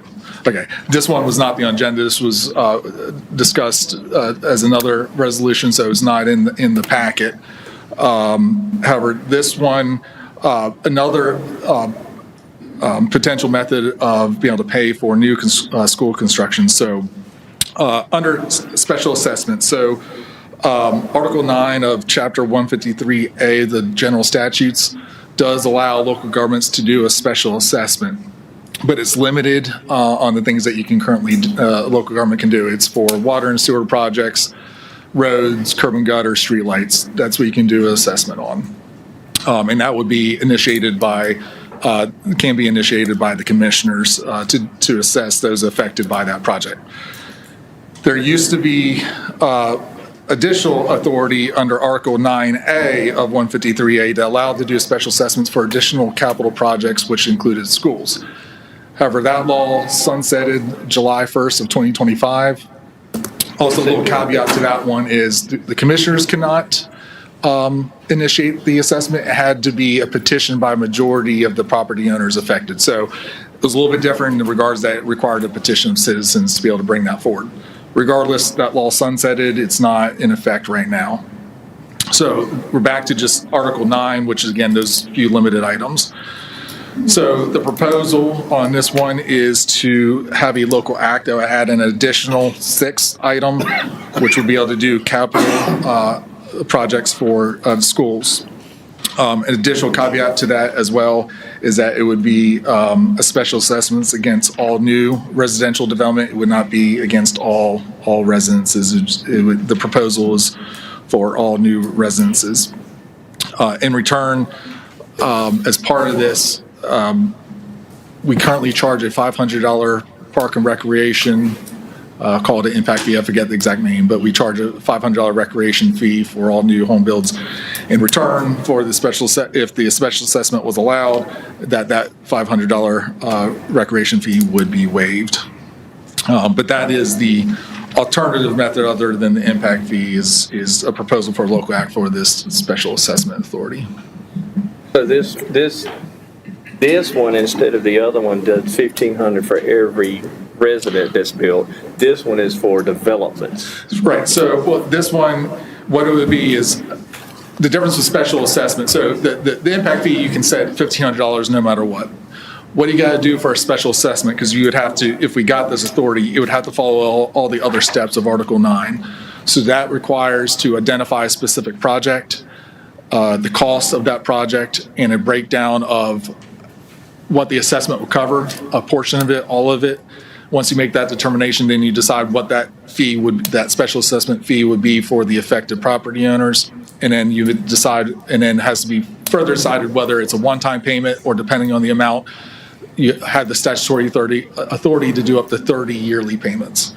So it's a special assessment, just like for an HOA, if you get assessed to be able to do a private road, or if you got a dam for a lake or something like that, that's how it works. So I just want to clarify. Yes, sir. If the other one goes to anybody building a house. Correct. This one would only go to the developers that were building subdivisions. So, well, this would, the way it's... Any unit. Okay. This would go against any new CO. Any time a residence ends up getting a CO, then those residences would be, if there's a project, would be subject to that special assessment.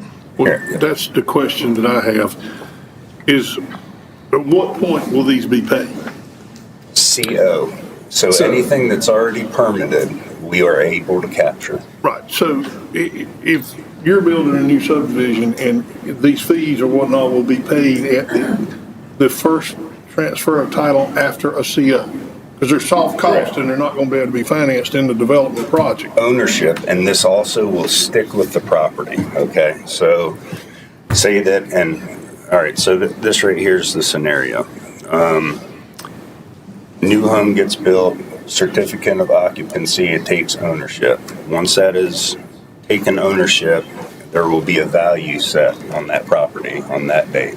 Okay, so for example, a $300,000 home on that date will get a 10% special assessment. Okay, and that's why we're going with special assessment. It's already something that is widely used across real estate communities, used in HOAs, POAs, municipalities, and up until last year, county commissioners were actually able to do this. Okay, so what's going to happen is, for example, a $300,000 home will get an assessment, 10%. That would be $30,000 spaced out over 20 years. It sticks with the property. It's due annually. You get a start date. You got an end date of that 20 years. So say someone owns their property for 3 years. They're only paying 3 years of that each year. Mind you, it already can get added into mortgages. Mortgage lenders already know how to add this stuff in. So that would be $1,500 per year for 20 years on each additional property. And this includes everything that's already permitted because it hasn't taken ownership yet. For example, a $600,000 home would be $3,000 per year. Okay, and I'll tell you right now, for Carolina Lakes, when we went and had our dam repaired and redone, the HOA did this. There are certain rules and laws that have to be abided by, one of which is that it has to point towards a special project, which is what we're doing. It's going towards Harnett County Schools Capital Improvement Program. And then it also does not have to have a final dollar amount, or it does not have a final cost. So basically that cost can float, just like our CIP floats. So it will constantly go towards that, which will ease the burden on new growth starting to pay for itself. I have a question on that. It's getting a little confusing there for me. Now, you're saying that the homeowner will be assessed this fee? Every new home, yes, ma'am. Okay. Well, what about the impact tax that we are asking from the state?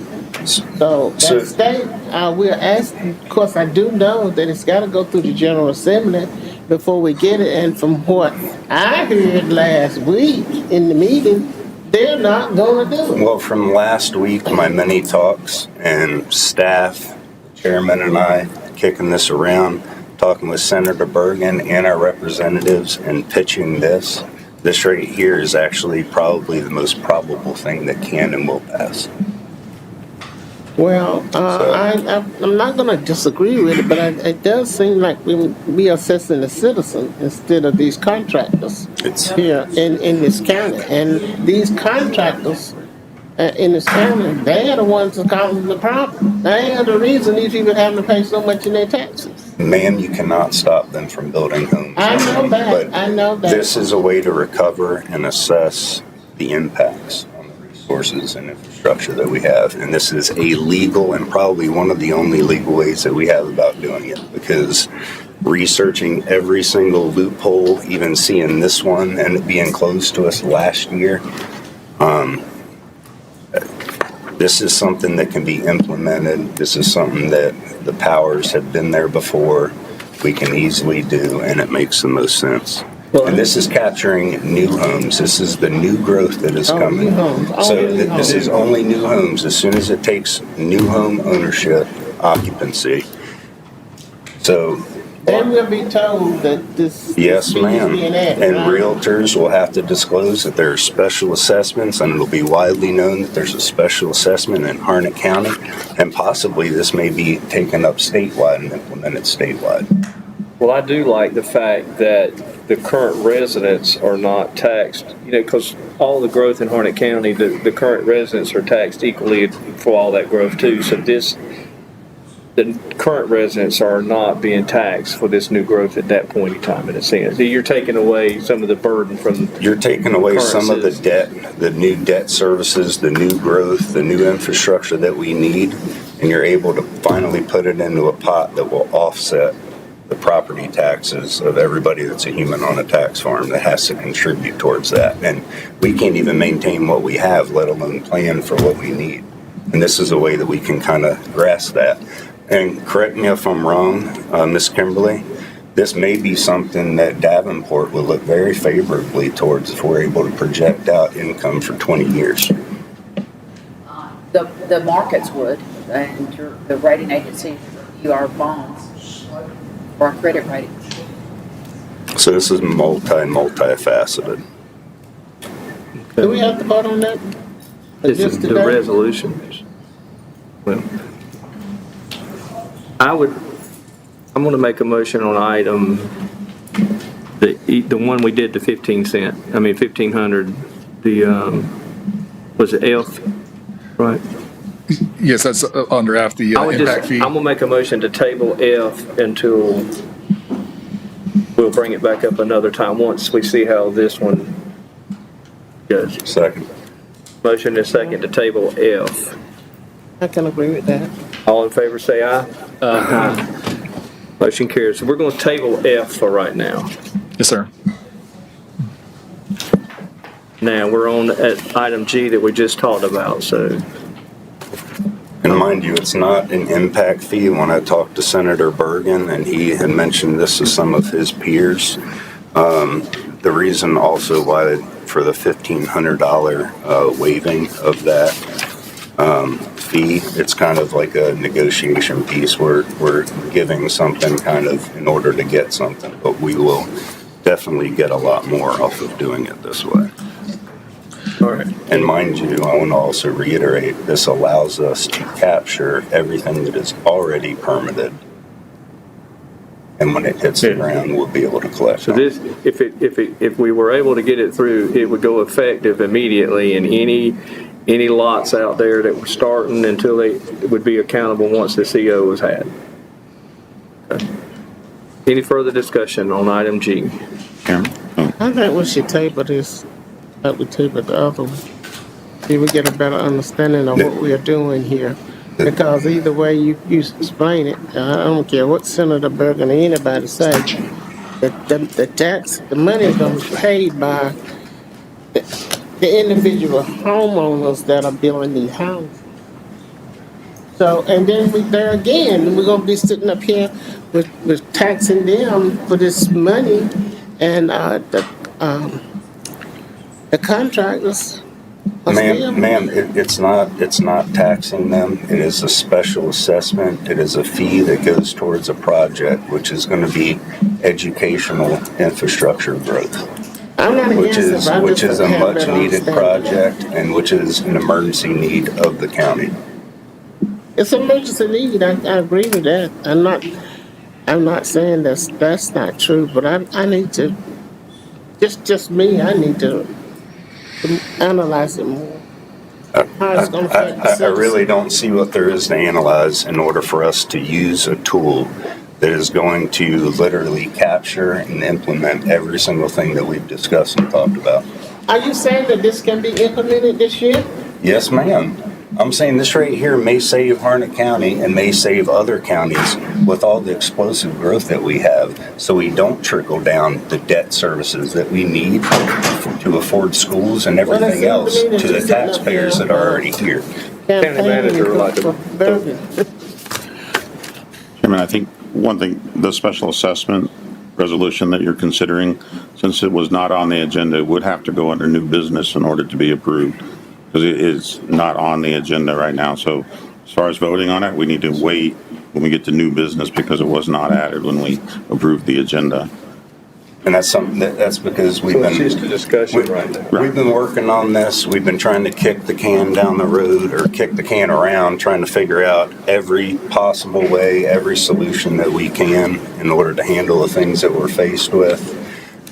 We've been up against every single blockade, looking for every single loophole, and I'm going to call them loopholes that we can, just to find out that every time we turn. Chris, how many times did you have to turn around and say, "Sorry, Commissioner, got to give you bad news"? I apologize. I'm the guy who says no all the time. Exactly. We have tried every single avenue of approach, and this right here, believe it or not, when I heard about, or looked into the special assessments at first, it was almost a no-brainer for us to impose something like this. And this is something that we can go ahead, we can dictate, and it will allow us to have new growth start to finally pay for itself. Okay. Any further discussion on G? If there's any further action, it'll have to be down at 10. So any further discussion right now on G? And mind you, this is a two-part, there are two resolutions. The next one that we're going to discuss piggybacks on this one. Okay. So we're moving on to item H. G is the appeal of 382. Yeah, F was the impact fee along with the discussion on the special assessment. So I guess next would be G, the 382. Yeah. Which one is it? This was not on the agenda. We had these resolutions. Okay, so that will be under new business. Under new business. So we're going to item G would be next. G. Discuss and consider a request to adopt a resolution or to request local statutory Act that would exempt Harnett County from amended provisions of 160D-601D of North Carolina General Statutes as amended by North Carolina House Bill 382. Yes, Commissioners, again, plenty of discussion regarding the downzoning. So this resolution is a broad request for a local act that would exempt the entire county from the downzoning restrictions. With the adoption of Harnett Horizons 2040, our comprehensive land use plan outlines the community's vision for the future as well as policies and recommendations. Unfortunately, we can't adopt certain things that would be considered downzoning. So it has restricted y'all's ability to plan for the county's development. So what this one is asking is for a wholesale exemption for the county from the downzoning provisions. Any further discussion on this? Mr. Chairman, I make a motion we adopt a resolution to request a statutory requirement to exempt Harnett County from the downzoning provisions that came in with this law. Motion is second. All in favor, say aye. Aye. Opposed? Motion carries. Item H, discuss and consider a request to adopt a resolution to request local statutory act to allow Harnett County to adopt an airport overlay district for the jetport. Yes, Commissioner. So as alternative to the overall exemption for the county, this is pared down to exempt the jetport from the downzoning provisions of House Bill 382. An important planning tool for the jetport is to be doing an airport overlay, which would help plan for regulating building heights, noise abatement, development density, and so on. Under the current definition of downzoning, we would not be able to do that overlay for those reasons because it does provide restrictions for development. I had previously been in contact with the attorney from the legislature, crafted simple language, which you'll see down here under 160D-904, and essentially just says that 160D-601D shall now apply to airport zoning regulations. So asking for approval of this resolution, send this for a local act to include that additional language. This is the bill that Representative Kennedy has already got started, right? Correct, yes. Okay. Motion to approve. Second. Motion and a second. Any further discussion? Hearing none, all in favor say aye. Aye. Opposed, motion carries. Thank you. Item I, review applications for board and committees. Mr. Chairman. Yes, sir. The first one in line is the Board of Health. I'd like to make a motion to reappoint Dr. Brandon Washington and to appoint Dr. Terrell Brown. Second. I have a motion and a second. Any further discussion? All in favor say aye. Aye. Opposed, motion carries. No, Brandon. Okay, good deal. Juvenile Crime Prevention Council. I believe that's your district, I believe. Krista Morrison would like to get that set up for me. I make a motion we reappoint her. I'll second. We have a motion and a second. All in favor, say aye. Aye. Opposed, motion carries. Harnett County Jetport, Mr. Nichols, I believe that's your district. Yeah, I make a motion that we appoint Roger Farina back to the Harnett County Jetport Board. Oh, he's already. You'll have a second. I'll second that. Any further discussion? All in favor say aye. Aye. Opposed? Motion carries. We have an application from Lynn, I don't know. Danke. Yeah. I make a motion that we approve Ms. Lynn Danke for the Board of Equalization and Review. Second. Motion and a second. All in favor say aye. Aye. All right. Tough job. Now we're moving along to the county manager report. Thank you, Chairman. A reminder that the Harnett Management Academy graduation is Wednesday at noon. Please join us for lunch and recognizing the individuals that are completing this program. And I need a motion to approve budget amendments as requested by the finance officer. So moved. Motion and a second. All in favor say aye. Aye. Motion carries.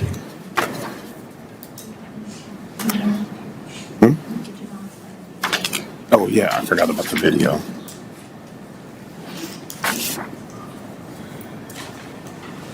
Another video from Chair, the North Carolina County Commissioners Association. Hello, everyone.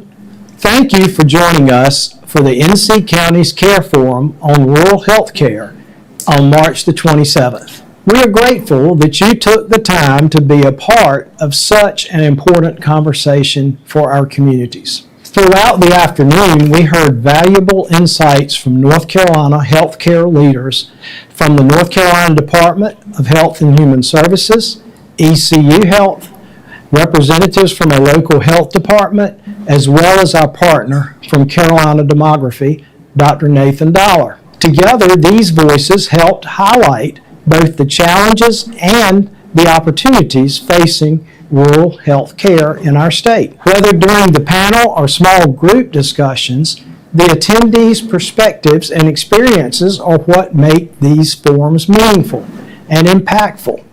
This kind of engagement is how we move ideas into action. We hope you'll continue the conversation with us at the next forum in this presidential series on May the 20th in Beaufort County. There we'll take a closer look at health care in jails, another critical issue affecting counties across North Carolina. Be on the lookout for the registration information. Now I want to mention something very important to all commissioners across the state. I highly encourage you to stay engaged on key policy discussions happening at the General Assembly, especially the House and Senate committees on property tax. These conversations will have significant impacts for our counties as well as the people that we serve. So please plan to join us in the state capitol for County Advocacy Days on June the 9th and 10th, an important opportunity for us to connect directly with our legislators and ensure that county voices are heard. Thank you again for your leadership, your collaboration, and your commitment to strengthening the health of our communities. We look forward to seeing you again soon. Please contact Melissa if you're interested in registering for the County Advocacy Days in June, so she can set you up as far as registration. That's all I have, Chairman. Is that it? That's it. Good deal. Item 10, new business. Do we have any new business? Yes, I do, Mr. Chairman. Yes, we do. Okay. First off, I want to start by saying thank you to the staff. Christine Wallace, tax administrator, Chris Appel, our counsel. He has been nonstop being bugged, hounded, questioned, doing research, and 90% of the time he's been telling me things I cannot do and why there's already a state statute in the way of me being able to do that. So there are two resolutions that I'm bringing before the board. We did not get a chance to put these on the agenda. Working since late Friday through the weekend. My apologies, y'all. And yesterday, just to try to get some of this hashed out, knocked out. I had several discussions last week with Senator Bergen, kicked around a couple different ideas. A couple of the ideas stuck. We were about halfway there with them, and I would say Friday kind of nailed down to some things and kind of figured out a path that we wanted to go. So the state realizes that something has to change with property taxes.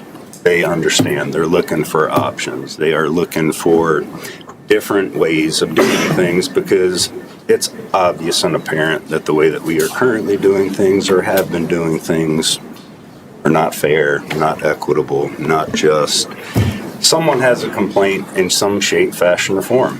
So I'm a math guy. Anybody that knows me knows that I base my entire life, every single thing that I do on math, solely on math.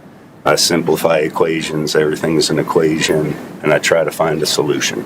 Okay, there's a lot of factors that go into play in certain equations. Sometimes, you have to simplify those equations. Sometimes you have to get rid of certain variables that constantly change. So this is two separate resolutions to be sent up. They both kind of play on each other. And it is actually a total reformation of the way that taxes will be, and should be done.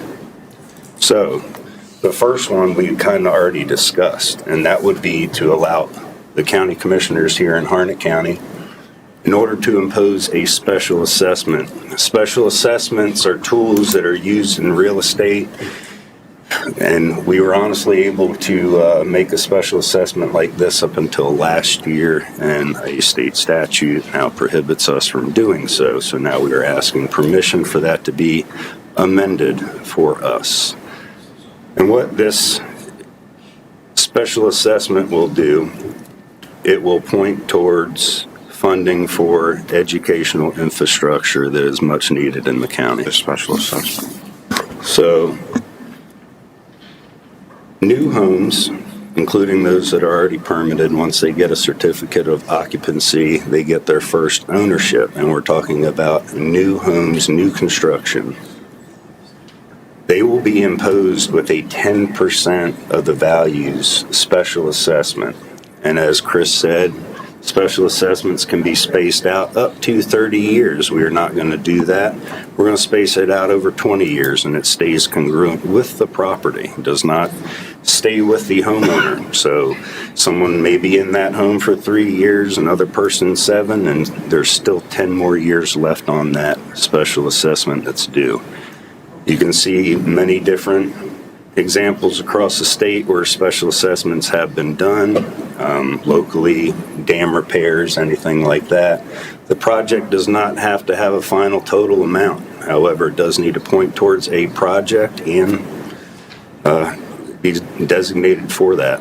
So 10% valuation due at the time, or at the time of sale, spread out over 20 years.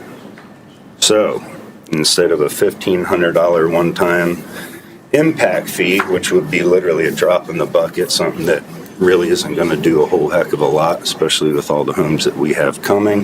They aren't going to provide the services, let alone the resources that we need. So 10% of a $300,000 home, for example, is $30,000 over 20 years is $1,500 per year. And that's just on a $300,000 home. Homes that are worth more than that obviously will be much higher, and that will all go into a collective pot in order for Harnett County School to use towards their capital improvements. So, with that said, I'm going to open it up to for conversation regarding the special assessments resolution. Are you making a motion on it? Well, I make a motion that we approve the resolution allowing the Harnett County Board of Commissioners to request a local statutory act that would allow the county to make special assessments for school capital projects.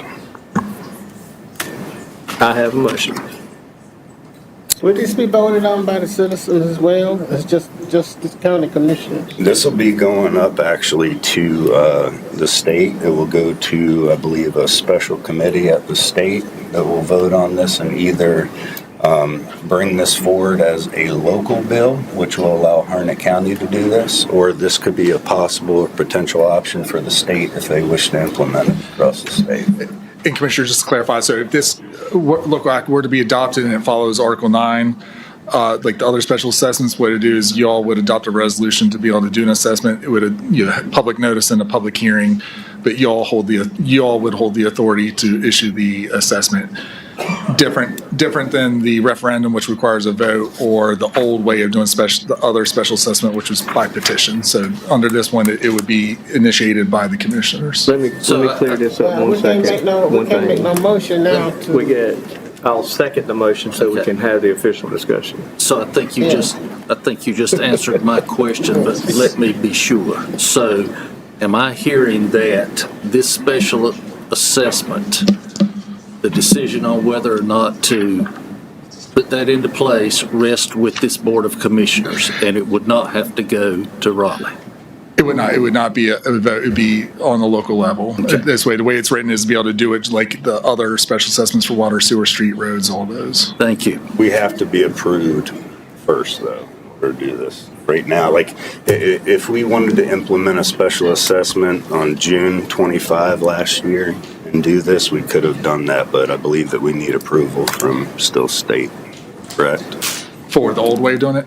For this resolution. For this one, we need the local bill in order to Correct. allow you all to do that. That's what the local bill will do, is to add an additional subsection 6 as to another reason why you all can initiate a special assessment. So our making a decision on that is contingent on somebody in Raleigh saying Correct. we can do that. Correct. They have to We amend. don't have that authority today. Not today, not for schools. Not schools. This is a resolution to ask permission to basically. I need to study on it more. And I need to ask Brooks a question. On that lottery money that you all turned down, for the schools in this county, have you all rekindled that money? Well, we've not turned any down. We didn't get selected for the last round of No, I grants. voted it down. I was sitting right here when you did. I'm sorry. The school system voted down that lottery money. I remember that. It's some years back now. It's been years back. No. Are we getting any lottery money? Well, we are applying in this round of grants, to answer Okay. your question, yes. Okay, thank you. That's all I need to know.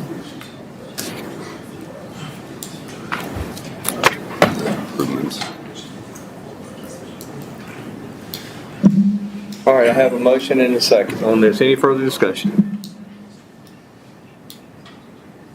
Hearing none, we'll call to the vote. All in favor, say aye. Aye.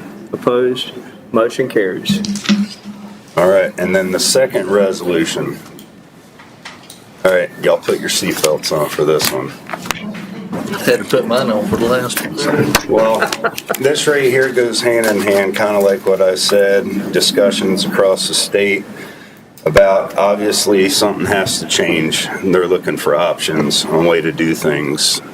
Mr. Rivas, you're always talking about things being fair and equitable. I think everybody in here is. We're always constantly talking about how that variable of your valuations keep moving up and down, right?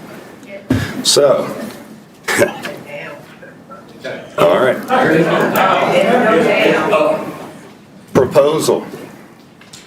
The proposal is,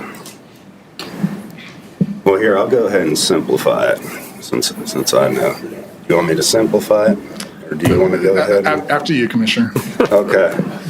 So the chairman and I have talked with some other commissioners, once again, staff. Well, ain't nobody said nothing. Poor Miss Christine, I'm sorry. Okay. So this proposal here will be a reformation on the way that taxes will be accounted for and collected. So if you had purchased your property 10 years ago, and we are going to go back, we're going to put valuations on everybody's property, right? You buy a house for $200,000 10 years ago, you got the understanding, okay, $200,000 is what I'll be taxed on. You know, I'm buying something relatively close to the tax value. What the tax value that we say is the market value, right?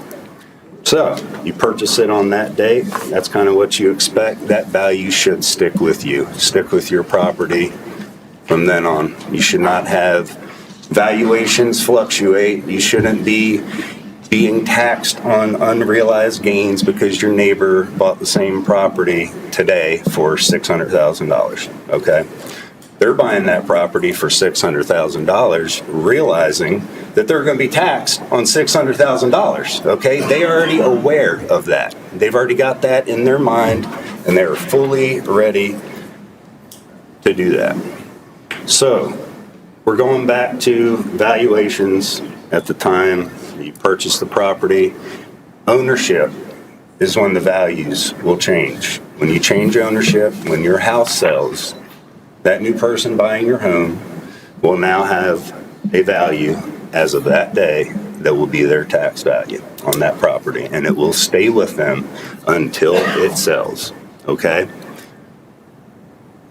So, say that you bought a home for $100,000 20 years ago, that value is going to go back to $100,000. Now, picture this. You got a whole spreadsheet of every single property here in the county, right?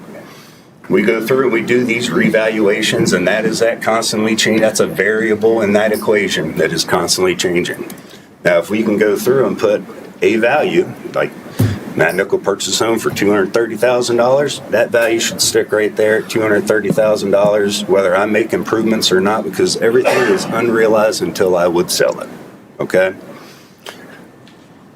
That is when that value gets plugged into the spreadsheet, and at the end of the day, every single day, if a property gets recorded across the street, that value gets updated.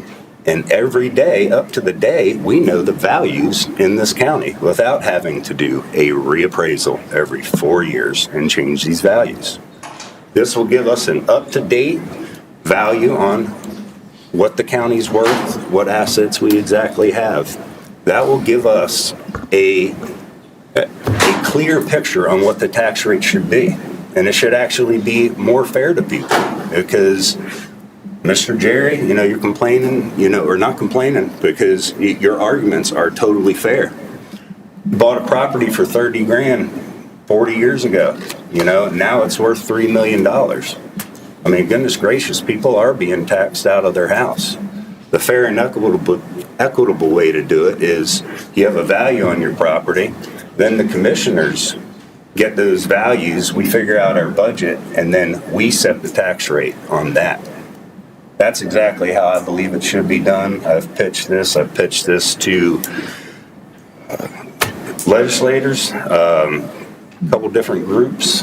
I've talked to Senator Berg, and this is a possible way that North Carolina, but at least Harnett County, so we're asking for Harnett County to at least be the pilot, at least to be the one that tries something different, since something different needs to be done. Commissioner McCoy, I see you shaking your head.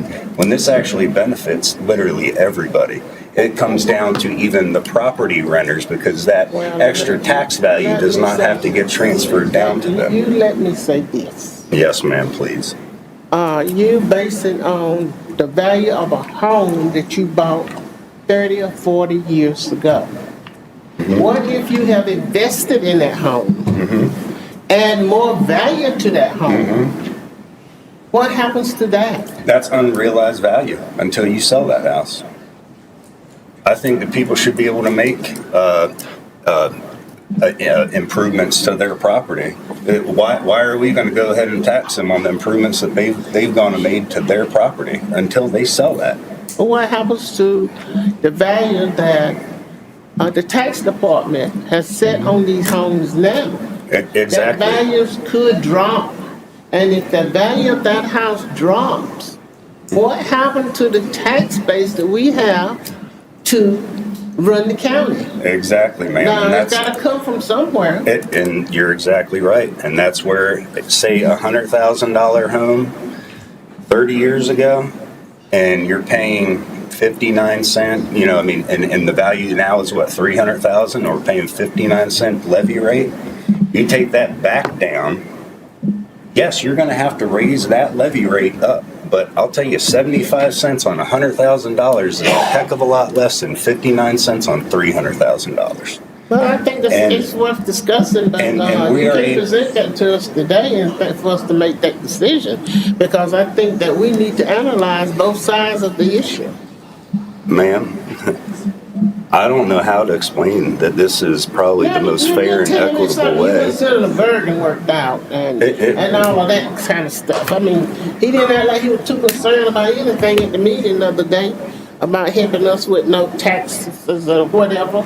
It was all left up to the state legislature. We need to look out for ourselves. I'm not saying I'm opposed to And this gives the county commissioners more power and more responsibility. I'm not interested in more power. I got more power now. Ma'am, you're taking the words that I'm saying and twisting them. This gives us the ability and responsibility that we need, instead of continually having their hands tied, since every county is unique and we know the needs that we need. We are different than other counties. We have our No, we're own not. uniquenesses, okay? Everybody's We have our paying own. sales tax. I think you're being absolutely ridiculous right now. So anyway, this resolution would actually reform the way that taxes are being done completely. Well, what other county in the state is doing this? None are, ma'am. This is a resolution to send up to the county so we can actually spearhead a new idea and a new option on what the way things are being done. Well, I tell you what, I think your plan needs to be studied more and how it really is gonna affect the value of I need to- our houses a and our property. A point of order, I think you've given information about it now, so to further discuss it, it needs to be into a motion to discuss it. I make a motion that we further discuss it because I don't wanna make a decision here that's gonna hurt the citizens of this county. I'm here for the citizen of this county. And if that is the best solution, I'm for it, but I need to understand it Okay, more. I'll second her motion. I need a large piece of paper in order to draw this out. I've been seconding the motion now. All in favor of putting this on for further discussion now?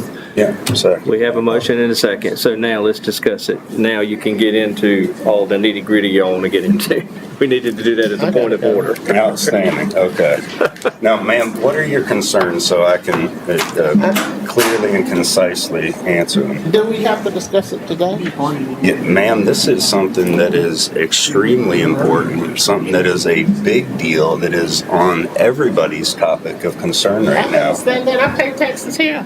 I pay taxes for my home. When I pay taxes on my would you land. like to So I discuss this understand then? it all. When would be a better time to discuss this than right now? Well, next meeting.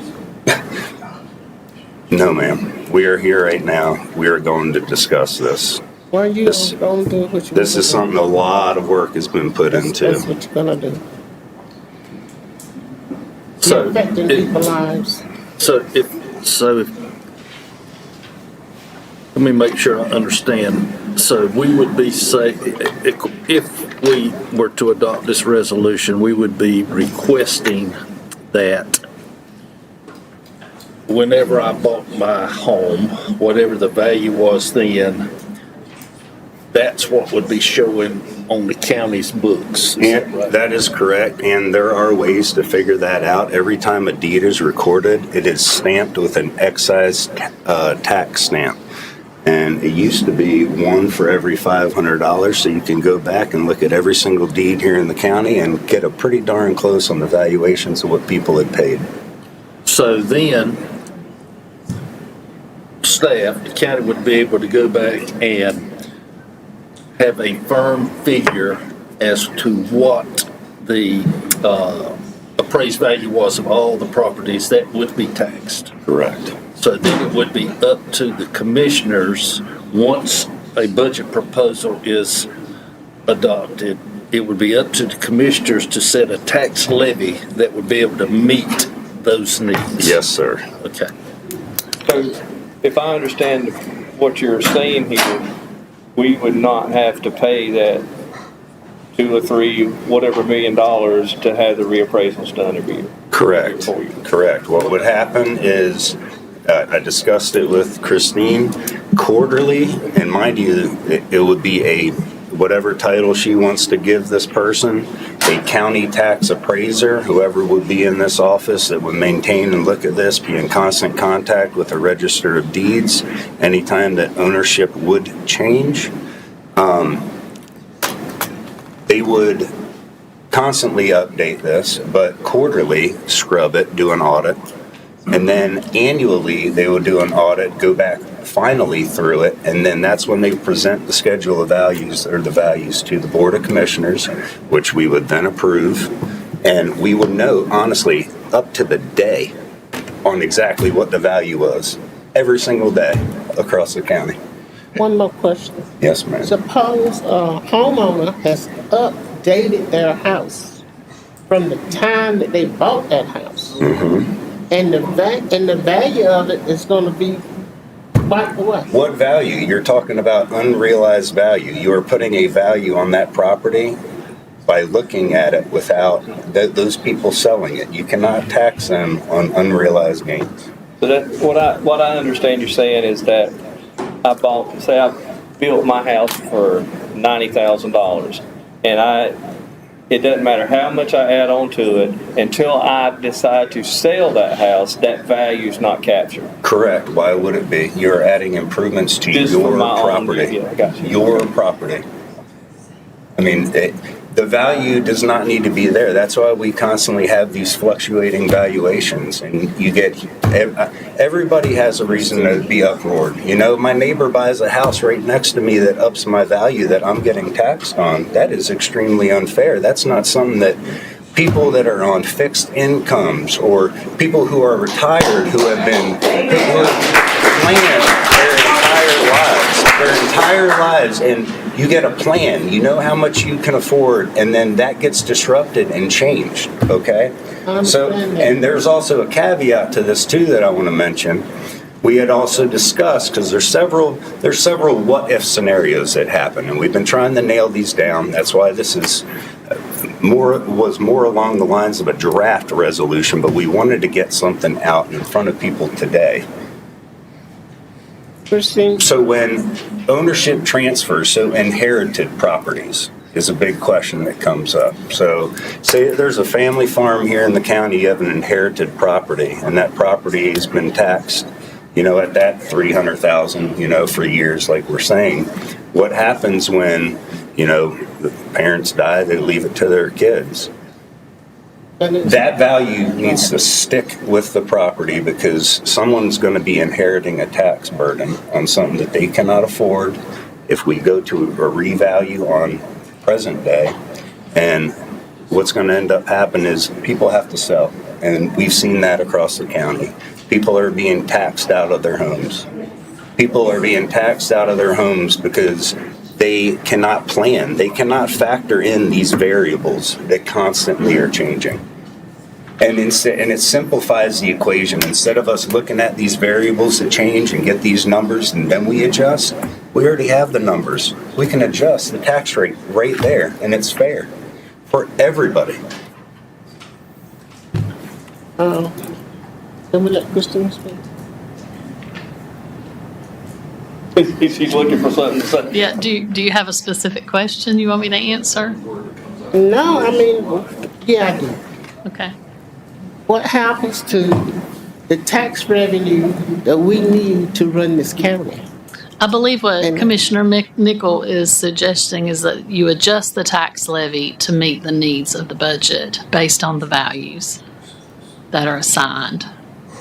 And if I understand, I mean, I know I would as a taxpayer, as he brought the point, there's a lot of difference in paying even 65 cents on 90,000 versus 59 cents on 400,000. So, yeah, I mean, I understand what he's saying, and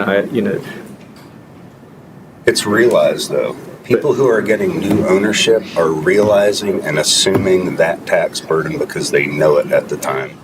People know when they're buying a $600,000 home, they know that they're going to be taxed on $600,000, and they expect to be taxed on $600,000.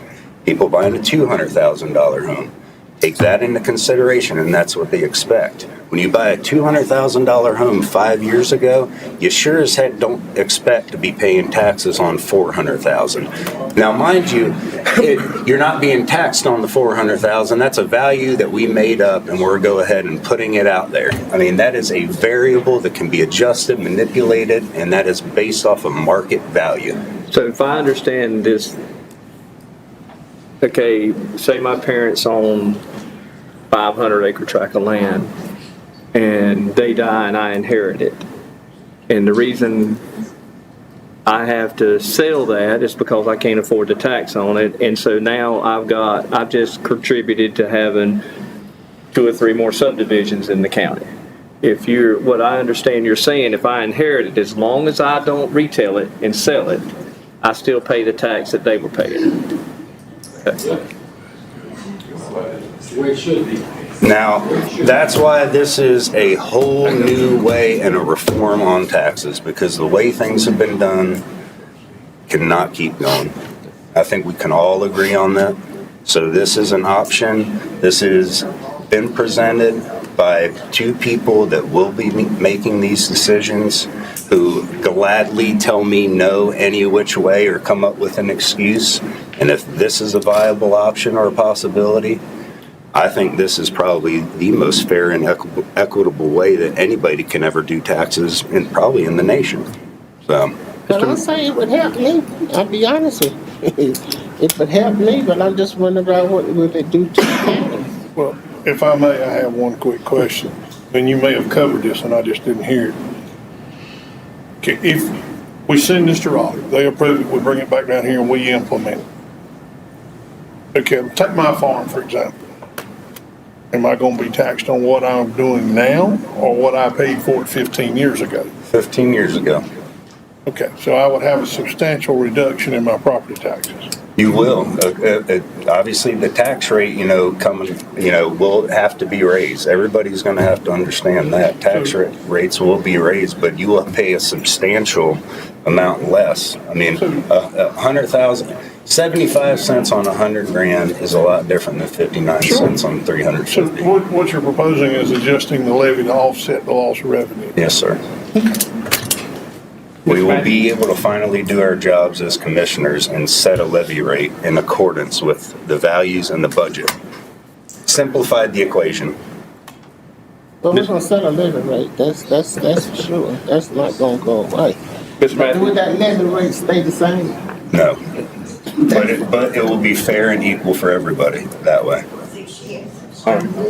Mr. Matthews? Thank you, Mr. Chair. I do have another question, since I'm not a math man like Mr. Nickel.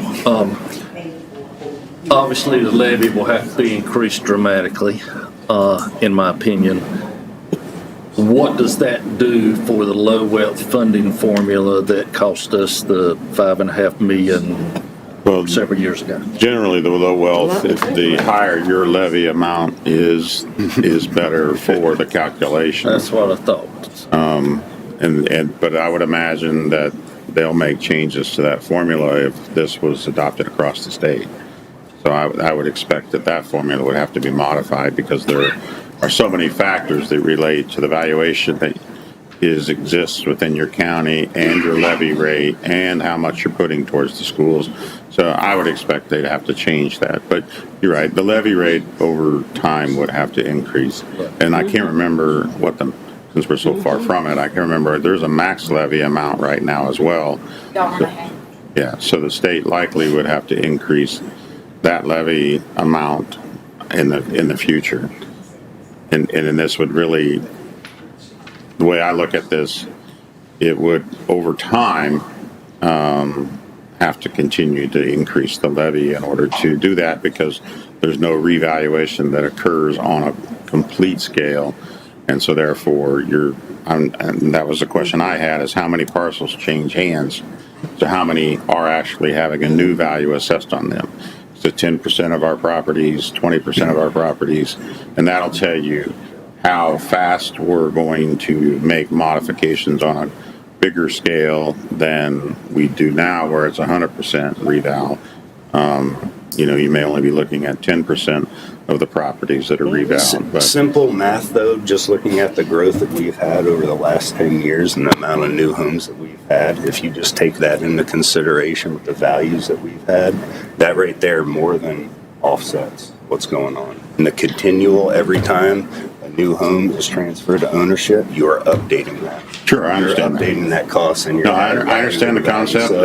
But you're also protecting the people that have lived here, who plan to have lived here, instead of having them be taxed out. Because of the needs I of the understand the county concept. is gonna grow. But I guess getting back to my question, at least on the surface, it does not appear that would further negatively impact us as far as that formula is concerned, as it currently sits today. Correct. Yeah, and we would see, now we generally see with the new property evaluation and so forth, that generally covers our average expenses from year to year. Not sure how that would affect us going into each year. There could be an impact.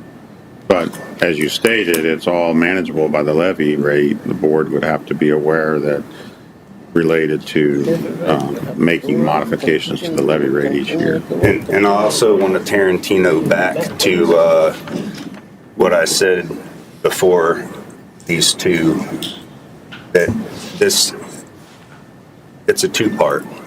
So think about the burden and relief that we're going to be getting implementing a special assessment on the new homes. It will not have to trickle down to the current taxpayers that are here, so we do not have to absorb that into our final numbers. So, I mean, that's going to offset things even more. So this is a two-part, multifaceted way to skin this cat. And we have kicked around every single possible idea, pulled out every single tool, thought of every avenue approach, trying to pioneer the system on all the statutes that the state has imposed on us. We are just asking to be able to use tools that used to be at our disposal. We want to be able to use those, be able to implement them, so we can lead the county like we need to. So if I understand if all three go through and they would, and I don't see, I mean, but all three got approved for us to do, then I think the plan would work 100%. But I don't know, if you only get one of the three, you know what I'm saying? So, and if it's because they approve us to do it, doesn't mean we have to do it. We can, if we looked at it later on and said, if they approved for it to be done, and we really got numbers and everything that says this just will not work, then we don't have to implement it, correct? Well, that's a good question, because that was my next question. Right. I mean, if they approve us to do it, and we, for some reason or other, we find something that's flawed in this plan, I'm not saying there is, but say there was something flawed in it, we don't have to implement it, correct? Most of the time, when local bills are written, it's additional option. The way it's written is additional option, just like we got the other local acts bill, just like the $500 fee. You don't have to charge that. Right. Just because you're given authority to do it. So if it came out that we missed something in this, or we just were... Right.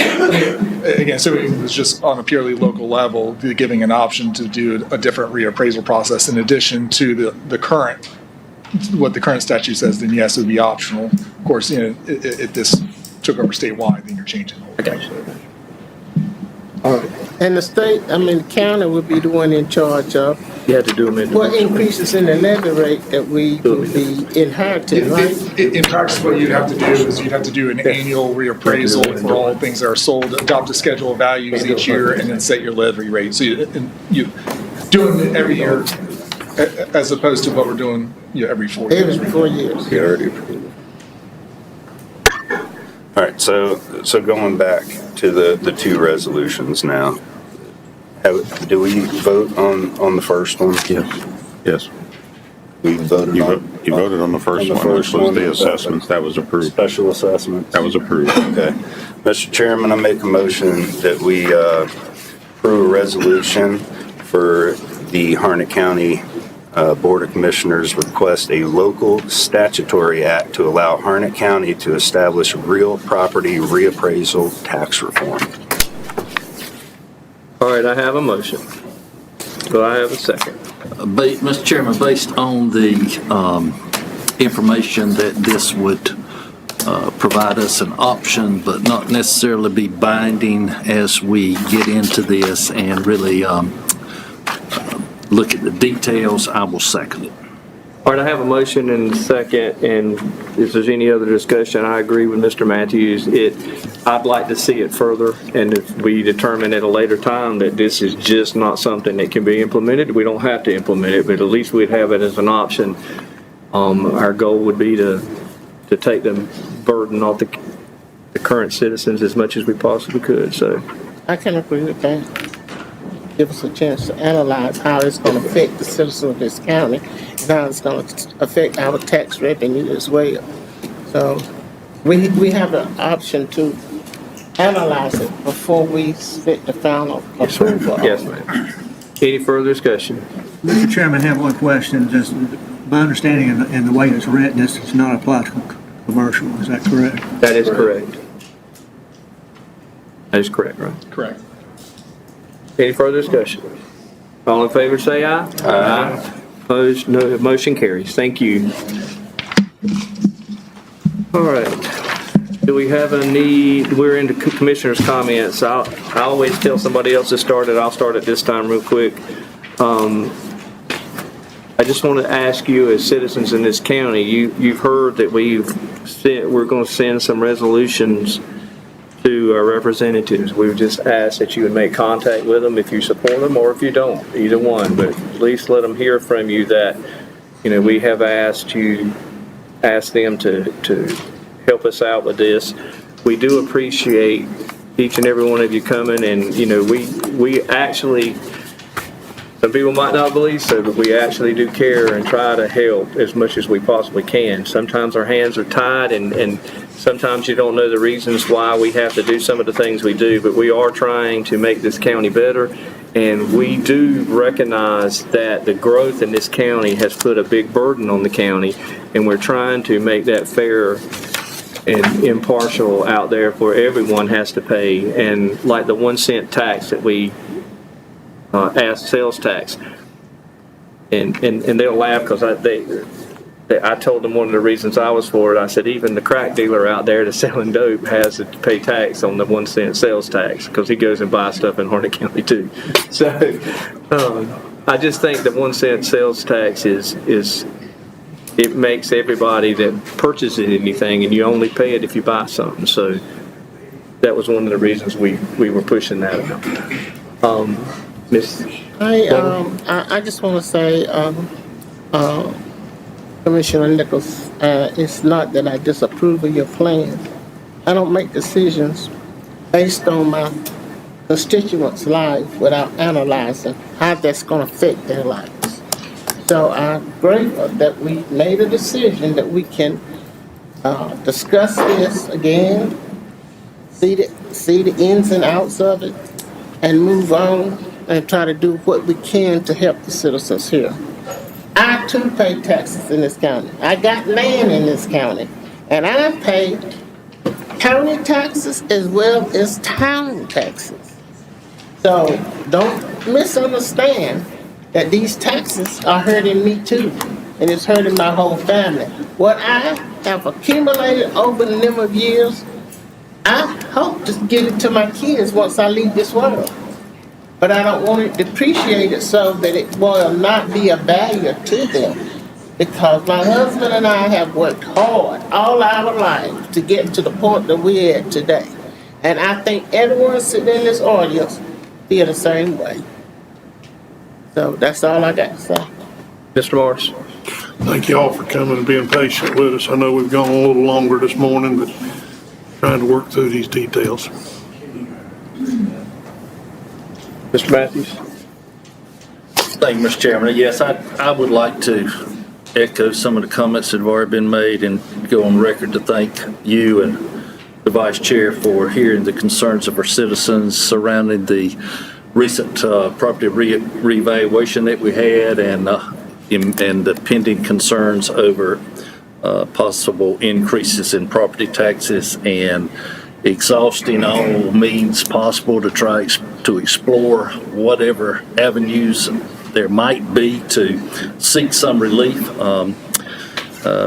Hence the special assessment discussion and the resolution about a possible, real property tax reform down the road. I don't know. But anyway, just thank you for your leadership and for your hard work in trying to work through this and find some relief for our citizens and myself. Thank you. Thank you. Mr. Nichols. Well, it's been a long 3-4 weeks. I probably have a lot more gray hairs now, just after them. We all have been battling and just trying to find a solution for, not just the taxes, but, everything. But right now the taxes are the hot topic. I'm prior service, I'm airborne infantry, okay? So I will find a way to accomplish the mission. My staff knows that. I don't take no very easily as far as it's when there's a need that needs to be done, try to find a solution to it. Kicking around ideas, I mean, nonstop. My mind is exhausted, you know, after just trying to come up with a solution that would be fair for everybody, you know, taking in every single person's comments into consideration. You know, from Joe Langley talking about new growth needs to pay for itself, you know, from Jerry Rivas talking about, you know, how unfair it is on the high changes, the fluctuating variables, you know, that constantly come out, even with, you know, just a mobile home, you know, on land here. We're all citizens. We're all neighbors up here. You know, every single one of them is. I mean, I've got kids here in school. I apologized last week, and I'm not really apologizing. I'm asking for understanding. Last week I was not here because it was spring break. My youngest daughter is 9 years old. I only have a finite number of spring breaks, and I will spend those with my kids whenever I get a chance because that is the most important. However, constantly going through this, we have battled so many different ways. I mean, Chris has told me no literally so many times, coming up with ideas, trying to come up with loopholes or way to pioneer what the state has already implemented just so we can get the mission accomplished. Sometimes you gotta regroup, and you know, you gotta change how you do things. And I really think that we're all here at the same spot in life. We've all worked hard to get here. It's hard to get things in life. It's really hard to keep them. So we want to keep preserving things here in the county. We're trying to do the best that we can for everybody. This right here, hopefully, is a possible solution. At least it's an option. But I hope this shows that we're not just sitting here going along with the statute or things that are, you know, imposed over us that we all have to live with. You know, we're sitting here trying to find ways around that and makes it fair for Harnett County. Because, I mean, honestly, we are unique. Harnett County is unique. We have our own needs that are separate from anywhere else. I appreciate every single person that's been involved. It takes a village. We're all trying to do this together. We're all peers. We're all neighbors. So let's just love each other, keep on going through, and, you know, we'll take this day by day. So you're gonna make me end up putting the time limit on the comments, right? Yes, sir. Okay. Do we have a need for closed session? No. Thank God. I'll entertain a motion. Adjourned. Motion is second. All in favor say aye. Aye. We are adjourned.